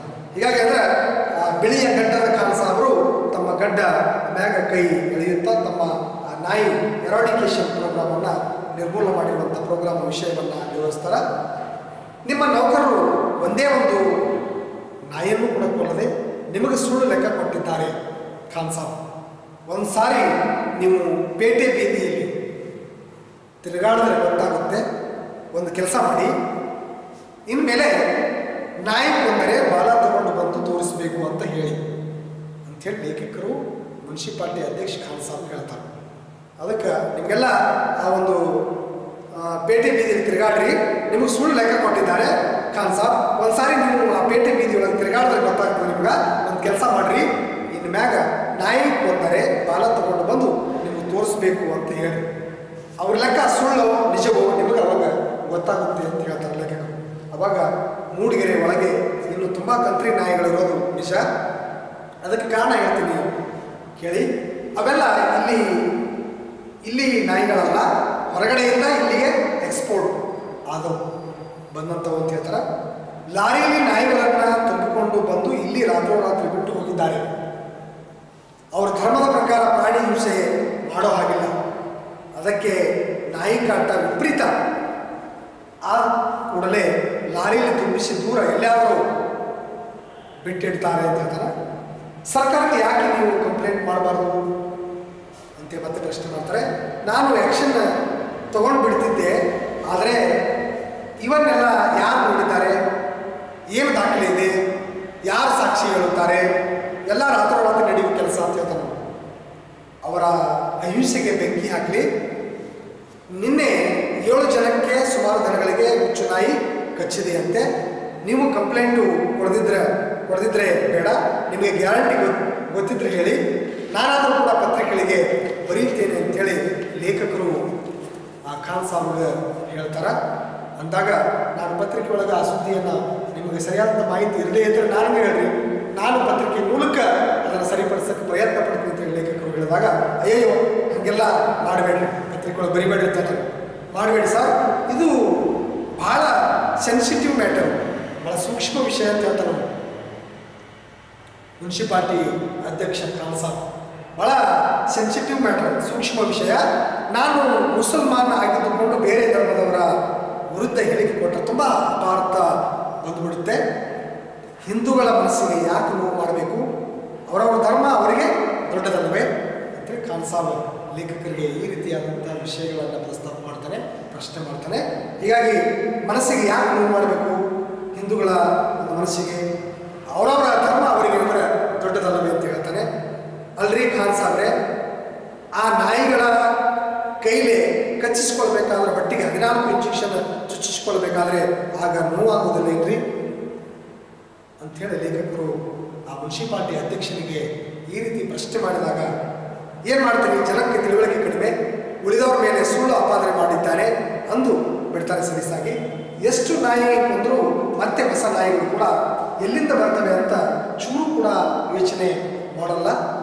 ನನ್ನ ಎಲ್ಲ ಪ್ರಶ್ನೆ ತಕರಾರುಗಳಿಗೂ ಈತನ ಹತ್ತಿರ ರೆಡಿಮೇಡ್, ಅವಾಗಿಂದ ಅವಾಗೇ ಆತನಂದ್ರೆ ಆ ಉತ್ತರಗಳು ಸಿದ್ಧವಾಗಿರುವಂತೆ ಲೇಖಕರಿಗೆ ಕಂಡುಬರ್ತದೆ. ಸರ್ಕಾರಿ ವ್ಯವಹಾರದ ರೀತಿ ನಿರ್ಭಾವದಲ್ಲಿ ಈತ ನನ್ನ ಬಳಿ ಮಾತನಾಡುತ್ತಿದ್ದ. ಸ್ಟಾಕ್ಮನ್ ಪುಟ್ಟಯ್ಯ ಚಿತಾವಣೆ ಮಾಡಿ, ಅಂದರೆ ಸ್ಟಾಕ್ಮನ್ ಪುಟ್ಟಯ್ಯನ ಚಿತಾವಣೆ ಅಂದರೆ ಇತರರನ್ನು ಪ್ರಚೋದಿಸುವ ಚಿತಾವಣೆ ಅಂದರೆ ಮಾಡಿ ಎಬ್ಬಿಸಿದ್ದ ಸಿಟ್ಟೆಲ್ಲ ಖಾನ್ಸಾಬರ ದೇಶಾವರಿ ಉತ್ತರಗಳಿಂದ, ಆ ಸಿಟ್ಟು ಖಾನ್ಸಾಬರ ಮಾತುಗಳಿಂದ, ಆ ದೇಶೀಯ ಸೊಗಡು ಮಾತುಗಳನ್ನು ಕೇಳಿ ಆ ಉತ್ತರಗಳಿಂದ ಲೇಖಕರು ಅಲ್ಲೇ ಆ ಸಿಟ್ಟು ಇಳಿದು ಹೋಯಿತು ಅಂಥೇಳಿ ಆ ಸಂದರ್ಭದಲ್ಲಿ ಲೇಖಕರು ತಮ್ಮ ಆತಂಕ, ಆ ಸಮಸ್ಯೆ ಎಲ್ಲವೂ ಕೂಡ ಬಿಚ್ಚಿಡುವಂಥ ಒಂದು ಪ್ರಯತ್ನ ಮಾಡಿಬಿಟ್ಟ ಆ ಒಂದು ಉತ್ತರಗಳಿಂದ ಇಳಿದು ಹೋಯಿತು ಸಿಟ್ಟು ಅಂತ ಹೇಳ್ತಾರೆ. ಖಾನ್ಸಾಬ್ರೆ, ನೀವು ಸಣ್ಣ ಪುಟ್ಟ ವಿಷಯ ಎಲ್ಲ ತಗೊಂಡು ಬಂದು ಧರ್ಮಕ್ಕೆ ಗಂಟಾಕಿ ಸುಮ್ಮನೆ ಕಾಂಪ್ಲಿಕೇಟ್ ಮಾಡಿದ್ದೀರಿ, ಕಾಂಪ್ಲಿಕೇಟ್ ಅಂದರೆ ತೊಂದರೆ ಮಾಡಿದ್ದೀರಿ. ಮುನ್ಸಿಪಲ್ ಪ್ರೆಸಿಡೆಂಟ್ ಆಗಿ ಈ ಊರನ್ನು ಸ್ವಚ್ಛವಾಗಿಡೋದು ನಿಮ್ಮ ಆದ್ಯ ಕರ್ತವ್ಯ. ಅದು ಬಿಟ್ಟು ಅದರಿಂದ ಬರುವ ರೋಗಗಳಿಗೆ ಉಚಿತ ಔಷಧಿ ಹಂಚ್ತೀನಿ ಅಂತಿದ್ದೀರಿ ಅಂತ ಹೇಳ್ತಾರೆ. ಪೂರ್ವ ತಯಾರಿ ಮಾಡ್ಕೊಳ್ಬೇಕು ಅಂತೇಳಿ, ಹಾಗೆ ಊರನ್ನು ಸ್ವಚ್ಛವಾಗಿಡಬೇಕು ಅಂತೇಳಿ ಆದ್ಯ ಕರ್ತವ್ಯ ನಿಮ್ಮದು. ಈ ರೀತಿ ಒಳಗೆ ಎಲ್ಲ ರೀತಿ ಒಳಗೂ ಕೂಡ ಇಡೀ ಆ ಒಂದು ಸಾರ್ವಜನಿಕ ವ್ಯವಸ್ಥೆಯನ್ನು ಸರಿಪಡಿಸಕ್ಕೆ ನೀವು ಪ್ರಯತ್ನ ಪಡಬೇಕು ಅಂತೇಳಿ ಲೇಖಕರಾದಂಥ KP ಪೂರ್ಣಚಂದ್ರ ತೇಜಸ್ವಿಯವರು ಒಟ್ಟಾರೆ ಯಾವುದೇ ಇಲಾಖೆಯ ವ್ಯಕ್ತಿಗಳಾಗಿರ್ಬೋದು, ಯಾವುದೇ ಅಧಿಕಾರಿ ಆಗಿರ್ಬೋದು ಅಥವಾ ರಾಜಕಾರಣಿ ಆಗಿರ್ಬೋದು, ಎಲ್ಲರನ್ನೂ ಕೂಡ ಅಂದರೆ ಲೇಖಕರು ತುಂಬ ಜವಾಬ್ದಾರಿಯಾದಂಥ ಮೌಲ್ಯ ಮತ್ತು ವಿಚಾರಗಳನ್ನು ಕಟ್ಟಿಕೊಡೋದ್ರ ಮೂಲಕ ಅವರನ್ನು ಪರಿವರ್ತನೆ ಮಾಡುವಂಥದ್ದು, ಸಮಾಜ ಸುಧಾರಣೆ ಮಾಡುವ ನಿಟ್ಟಿನೊಳಗೆ ಲೇಖಕರು ಸಾಕಷ್ಟು ಹರಸಾಹಸ ಮಾಡುವಂಥದ್ದು ಇಲ್ಲಿ ಒಂದು ದೀರ್ಘಗತಿಯೊಳಗೆ ಕಂಡುಬರುವಂಥದ್ದು ಎದ್ದು ಕಾಣ್ತದೆ. ಇಂಥ ಸಮಯದೊಳಗೆ ಒಟ್ಟು ಈ ಊರನ್ನು ಸ್ವಚ್ಛವಾಗಿಡೋದು ನಿಮ್ಮ ಆದ್ಯ ಕರ್ತವ್ಯ, ಅದು ಬಿಟ್ಟು ಅದರಿಂದ ಬರೋ ರೋಗಗಳಿಗೆ ಉಚಿತ ಔಷಧಿ ಹಾಕ್ತೀನಿ ಎನ್ನುತ್ತಿದ್ದೀರಿ ಅಂತಾರೆ. ಈ ಊರಿನವರೆಲ್ಲ ನಿಮ್ಮ ಥರನೇ ಯೋಚನೆ ಮಾಡಿದ್ರೆ ನಂಗೆ ಯಾಕೆ ಕಷ್ಟ ಇತ್ತು ಸರ್ ಅಂತೇಳಿ ಖಾನ್ಸಾಬ್ ಅಂತಾರೆ ಲೇಖಕರಿಗೆ. ಈ ಕುರ್ಚಿ ಮೇಲೆ ಕುತ್ಕೊಂಡವನು ಎಲ್ರಿಗೂ ಒಪ್ಪಿಗೆ ಆಗೋ ಹಾಗೆ ಇಲ್ಲಿ ನಡ್ಕೋಬೇಕಾಗುತ್ತೆ, ಅದು ಬಂದಿರೋದು ಕಷ್ಟ ನನಗೆ. ನಾನು ಯಾಕೆ ಕಾಂಪ್ಲಿಕೇಟ್ ಮಾಡೋದಕ್ಕೆ ಹೋಗಲಿ ಹೇಳಿ. ಮೊನ್ನೆ ನೋಡಿ ಆ ಕೃಷ್ಣೇಗೌಡರ ಆನೆನ ಪೇಟೆ ಬೀದಿಲಿ ಕರ್ಕೊಂಡು ಹೋಗಬೇಡಿ ಅಂದದ್ದಕ್ಕೆ ಏನಾಯ್ತಂದ್ರೆ, ನೀವು ರಂಜಾನ್ ದಿನ ಒಂಟಿನ ಪೇಟೆ ಬೀದಿಲಿ, ಪೇಟೆಯೊಳಗೆ ಆ ಬೀದಿಲಿ ಕರ್ಕೊಂಡು ಹೋಗ್ಬೋದು, ನಾವು ಆನೆ ಕರ್ಕೊಂಡು ಹೋಗಬಾರ್ದು ಅಂತ ಹೇಳೋದಕ್ಕೆ ನೀನು ಯಾರು ಅಂತ ಒಂದಿಷ್ಟು ಜನ ಜಗಳಕ್ಕೆ ಬಂದರು ಅಂತೇಳಿ ಲೇಖಕರಿಗೆ ಖಾನ್ಸಾಬ್ ಅಂತ. ಆನೆ ಪೇಟೆ ಬೀದಿಯಲ್ಲಿ ಹೋಗ್ತಾ ಹಣ್ಣಂಗಡಿಯವನ ಸೇಬಿನ ಹಣ್ಣು, ದ್ರಾಕ್ಷಿ, ತರಕಾರಿ, ಅಂಗಡಿಯವನ ಮೂಲಂಗಿ, ಕೊತ್ತಂಬರಿ ಸೊಪ್ಪು ಎಲ್ಲ ತಗೊಂಡು ಅಲ್ಲಿ ತಿಂದಿದೆ, ಇಲ್ಲಿ ತರಬೇಡಿ, ಆನೇನ ಅಂದ್ರೆ ಅದನ್ನು ಹಿಂದೂ ಮುಸ್ಲಿಂ ಪ್ರಶ್ನೆ ಮಾಡ್ತಾರೆ. ಇಂಥ ಜನಗಳಿಗೆ ಏನು ಹೇಳ್ತೀರಿ? ಸಿಂಪಲ್ ವಿಷಯ, ಸರಳ ವಿಷಯ, ಅದು ಮತ್ತೆ ಇನ್ನಷ್ಟು ಕ್ಲಿಷ್ಟ ಮಾಡ್ತಾರೆ, ಕಾಂಪ್ಲಿಕೇಟ್ ಮಾಡ್ತೀನಿ ಅಂತಿದ್ದೀರಾ. ಈ ಕುರ್ಚಿ ಮೇಲೆ ತಾವು ಒಂದಲ್ಲ ಒಂದಿನ ಅಲ್ಲಿ ಕುತ್ಕೊಂಡ್ರೆ ನಿಮಗೆ ಅವಾಗ ಗೊತ್ತಾಗುತ್ತೆ ಹೇಗೆ ಎಲ್ಲ ಕಾಂಪ್ಲಿಕೇಟ್ ಆಗಿದೆ ಅನ್ನುವಂಥದ್ದು. ಈ ರೀತಿ ಒಳಗೆ ಲೇಖಕರು ನಮಗೆ ಸಾಕಷ್ಟು ಅದೇಂದ್ರೆ ಖಾನ್ಸಾಬ್ ಕೂಡ ಅವಾಗಲೇ ಆ ಪ್ರಶ್ನೆಗೆ ಉತ್ತರವನ್ನು ಕಂಡುಕೊಳ್ಳಕ್ಕೆ ಪ್ರಯತ್ನ ಪಡ್ತಾ ಇದ್ರು. ಹೀಗಾಗಿ ಅದನ್ನು ಹಿಂದೂ ಮುಸ್ಲಿಂ ಪ್ರಶ್ನೆ ಮಾಡ್ತಾರೆ. ಇಂಥ ಜನಗಳಿಗೆ ನೀವೇನು ಹೇಳ್ತೀರಿ? ಸಿಂಪಲ್ ವಿಷಯ, ಸರಳ ವಿಷಯ ಅಂದರೆ ಅದು ಮತ್ತೆ ಕ್ಲಿಷ್ಟ, ಕಾಂಪ್ಲಿಕೇಟ್ ಮಾಡ್ತೀನಿ ಅಂತಿದ್ದೀರಾ. ಈ ಕುರ್ಚಿ ಮೇಲೆ ತಾವು ಒಂದಲ್ಲ ಒಂದಿನ ಕೂತ್ಕೊಂಡ್ರೆ ಅವಾಗ ನಿಮಗೆ ಗೊತ್ತಾಗುತ್ತೆ ಹೇಗೆ ಎಲ್ಲ ಈ ಒಂದು ಕಾಂಪ್ಲಿಕೇಟ್ ಆಗಿದೆ ಅನ್ನೋದು ಅಂಥೇಳಿ ಖಾನ್ ಸಾಬ್ ಲೇಖಕರಿಗೆ ಈ ಥರದ ವಿಚಾರ ವಿಷಯಗಳನ್ನು ಮುಕ್ತವಾಗಿ ಚರ್ಚೆ ಮಾಡುವಂಥದ್ದು, ತಿಳಿಸುವಂಥ ಪ್ರಯತ್ನ ಮಾಡ್ತಾರೆ. ನಿನ್ನೆ ಹುಚ್ಚುನಾಯಿ ಅದಕ್ಕೂ ಕೂಡ ಕಚ್ಚಿದೆ ಅಂತಾರೆ. ಅದಕ್ಕೆ ಕೃಷ್ಣೇಗೌಡ ನನಗೆ ಅದಕ್ಕೇನಾದರೂ ಹುಚ್ಚು ಬಂದರೆ ಏನು ಕತೆ ಯೋಚಿಸಿ ಖಾನ್ ಸಾಬ್ರೆ, ನಿಮ್ಮ ಮಾತು ಕೇಳಿದ್ರೆ ಅಂಥ ಪರಿಸ್ಥಿತಿಯಲ್ಲಿ ಒಬ್ಬ ಮುನ್ಸಿಪಲ್ ಪ್ರೆಸಿಡೆಂಟ್ಗೆ ಏನೇನೋ ಅಧಿಕಾರವಿಲ್ಲ, ಸುಮ್ಮನೆ ಇದ್ದುದನ್ನು ಮುಂದುವರಿಸಿಕೊಂಡು ಹೋಗೋದನ್ನು ಬಿಟ್ಟು ಎಂದಾಗುತ್ತೆ ಅಂತಾರೆ ಲೇಖಕರು ಮುನ್ಸಿಪಾಲ್ಟಿ ಅಧ್ಯಕ್ಷರಿಗೆ. ಹೀಗಾಗಿ ಅಂದರೆ ಒಟ್ಟ ಒಬ್ಬ ಮುನ್ಸಿಪಲ್ ಪ್ರೆಸಿಡೆಂಟ್ಗೆ ಏನೇನೋ ಅಧಿಕಾರವೇ ಇಲ್ಲ, ಸುಮ್ಮನೆ ಇದ್ದುದನ್ನು ಮುಂದುವರಿಸಿಕೊಂಡು ಹೋಗೋದನ್ನು ಬಿಟ್ಟು ಎಂತಾಗುತ್ತೆ ಅಂತಾರೆ. ಸರಿಯಾದ ಮಾತು ಹೇಳಿದ್ರಿ, ಒಪ್ತಕ್ಕಂಥ ಮಾತು ಅದು ಅಂತೇಳಿ ಮುನ್ಸಿಪಾಲ್ಟಿ ಅಧ್ಯಕ್ಷ ಖಾನ್ ಸಾಬ್ ಅಂತಾರೆ ಲೇಖಕರಿಗೆ. ಒಪ್ತಕ್ಕಂಥ ಮಾತು ಅದು. ಇದ್ದುದನ್ನು ನಡೆಸ್ಕೊಂಡು ಹೋಗೋದೇ ಕಷ್ಟ ಆಗಿದೆ. ಜನಗಳ ವಿಶ್ವಾಸನೂ ಉಳಿಸ್ಕೊಂಡು, ಕುರ್ಚಿನೂ ಉಳಿಸ್ಕೊಂಡು, ಟರ್ಮು ಆ ಅವಧಿನೂ ಕೂಡ ಮುಗಿಸಿದ್ರೆ ಸಾಕಾಗಿದೆ ನನಗೆ ಅಂಥೇಳಿ ಅಲ್ಲಿ ಖಾನ್ ಸಾಬ್ ಲೇಖಕರಿಗೆ ಇಂಥ ಹಲವಾರು ಸನ್ನಿವೇಶಗಳನ್ನು, ಸಂದರ್ಭಗಳನ್ನು, ಚರ್ಚೆಗಳನ್ನು, ಒಟ್ಟಾರೆ ಹೇಳಿದ್ರೆ ಆ ಜನಗಳ ವಿಶ್ವಾಸನೂ ಉಳಿಸ್ಕೊಂಡು, ಕುರ್ಚಿನೂ ಉಳಿಸ್ಕೊಂಡು ಮತ್ತು ಆ ಅವಧಿನೂ ಕೂಡ ಮುಗಿಸಿದ್ರೆ ನನಗೆ ಸಾಕಾಗಿದೆ ಅಂಥೇಳಿ ಅಲ್ಲಿ ಮುನ್ಸಿಪಾಲ್ಟಿ ಅಧ್ಯಕ್ಷ ಆಗಿರುವಂಥ ಖಾನ್ ಸಾಬ್ ತನ್ನ ಆ ಒಂದು ಆತಂಕ, ದುಃಖ ಮತ್ತು ಆ ಜನಗಳ ಸಮಸ್ಯೆಗಳನ್ನು ಆತ ತೋಡಿಕೊಳ್ಳುವ ಮೂಲಕ ಲೇಖಕರ ಪ್ರಶ್ನೆಗಳಿಗೆ ಅಲ್ಲಿ ರೆಡಿಮೇಡ್ ಆದಂಥ ಅವಾಗಿದ್ದಾಗಲೇ ಆ ಉತ್ತರಗಳನ್ನು ಕಂಡುಕೊಳ್ಳುವಂಥ ಒಂದು ಪ್ರಯತ್ನದೊಳಗೆ ಆ ಮುನ್ಸಿಪಾಲ್ಟಿ ಅಧ್ಯಕ್ಷ ಅಷ್ಟು ಅಂದರೆ ಚುರುಕಾಗಿದ್ದು ಅನ್ನೋದು ಕೂಡ ನಾವಿಲ್ಲಿ ಕಂಡುಕೊಳ್ತೀವಿ. ಒಟ್ಟಾರೆ ದೀರ್ಘಗತಿಯೊಳಗೆ ಕೃಷ್ಣೇಗೌಡನ ಆನೆಯ ವಿಚಾರದೊಳಗೆ ಸಾಕಷ್ಟು ನಮಗೆ ಅಧ್ಯಾಯ 1 ರಿಂದ 12 ಅಧ್ಯಾಯದವರೆಗೆ ಸಾಕಷ್ಟು ನಮಗೆ ವಿಷಯಗಳನ್ನು ಚರ್ಚೆ ಮತ್ತು ತುಂಬ ಗಟ್ಟಿಯಾಗಿ ಅವೆಲ್ಲವೂ ಕೂಡ ಈ ಒಂದು ವ್ಯವಸ್ಥೆ ಒಳಗೆ ಕಂಡುಕೊಳ್ಳಕ್ಕೆ ಅಲ್ಲಿ ಸಾಧ್ಯ ಆಗಿರುವಂಥದ್ದು. ಹೀಗಾಗಿ ಈ ಪ್ರಪಂಚದೊಳಗೆ ಮೂಕ ಪ್ರಾಣಿಗಳಿಗೆ ಮಾತು ಬರಲಾರ್ದಂಥ ಮನುಷ್ಯ ಆಗಿರ್ಬೋದು ಅಥವಾ ಪ್ರಾಣಿ ಪಕ್ಷಿಗಳಾಗಿರ್ಬೋದು, ಅವು ಬದುಕಕ್ಕೆ ಸಾಧ್ಯ ಇಲ್ಲ ಅನ್ನುವಂಥ ನಿಟ್ಟಿನೊಳಗೆ ಈ ಒಂದು ಕೃಷ್ಣೇಗೌಡನ ಆನೆಯ ಮೂಲಕ ಆ ಆನೆಗೆ ಕೊಟ್ಟಿರುವಂಥ ತೊಂದರೆಯನ್ನು ನಾವು ಕಂಡುಕೊಳ್ತೀವಿ. ಈ ರೀತಿ ಒಳಗೆ ಜಬ್ಬಾರ, ಪುಟ್ಟಯ್ಯ ಮತ್ತು ಲೇಖಕರು ಮತ್ತು ಜೊತೆಗೆ ಇವರೆಲ್ಲ ಕೂಡಿ ಆ ಚರ್ಚೆ ಆದ ಮ್ಯಾಗ ಲೇಖಕರು ನೇರವಾಗಿ ಮುನ್ಸಿಪಾಲ್ಟಿ ಅಧ್ಯಕ್ಷರ ಬಳಿಗೆ ಹೋಗಿ ಆ ವಿಷಯದ ಬಗ್ಗೆ ಕತ್ರಿ ನಾಯಿಗಳನ್ನು ಒಟ್ಟ ಈ ಊರಿಂದ ಹೊರಹಾಕುವ ಪ್ರಯತ್ನದೊಳಗೆ ತಮ್ಮ ಗಂಭೀರವಾದಂಥ ಚರ್ಚೆಯನ್ನು ಮಾಡುವಂಥದ್ದು ಕಂಡುಬರ್ತದೆ.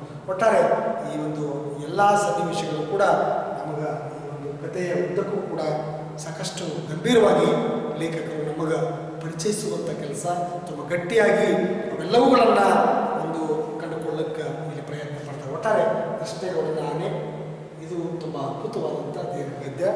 ಇದರಲ್ಲಿ ನಮಗೆ ಆನೆಯ ಅನುಭವಿಸುವಂಥ ತುಂಬ ಸರಳವಾಗಿ ಜನರ ಮಧ್ಯದೊಳಗೆ ಬದುಕಿ ಬಾಳಿದಂಥ ಈ ಆನೆ ಊರಿನ ಆನೆ ಆಗಿರೋದ್ರಿಂದ ಕಾಡಿನ ಯಾವ ಅನುಭವವೂ ಕೂಡ ಕಂಡುಕೊಳ್ಳಾದಂಥ ಇಂಥ ಒಂದು ಸಂದರ್ಭದೊಳಗೆ ಒಟ್ಟಾರೆ ಈ ಎಲ್ಲ ಪಾತ್ರಧಾರಿಗಳು ಕೂಡ ನಮಗಿಲ್ಲಿ ಪ್ರಮುಖ ಆಗಲಿಕ್ಕೆ ಕಾರಣ ಆಗ್ತದೆ. ಒಟ್ಟಾರೆ ಪುಟ್ಟಯ್ಯ, ಜಬ್ಬಾರ, ಹಾಗೆ ಅಲ್ಲಿ ಮುನ್ಸಿಪಾಲ್ಟಿ ಅಧ್ಯಕ್ಷ ಖಾನ್ ಸಾಬ, ಹಾಗೆ ಲೇಖಕರು, ಒಟ್ಟಾರೆ ಎಲ್ಲರೂ ಕೂಡ ಅಲ್ಲಿ ಆಗು ಹೋಗುಗಳನ್ನು ಸರಿಪಡಿಸಕ್ಕೆ ಪ್ರಯತ್ನಿಸ್ತಿದ್ರು ಅನ್ನುವಂಥದ್ದು ಈ ಒಂದು ಕಥೆಯಿಂದ ಕಂಡುಬರ್ತದೆ.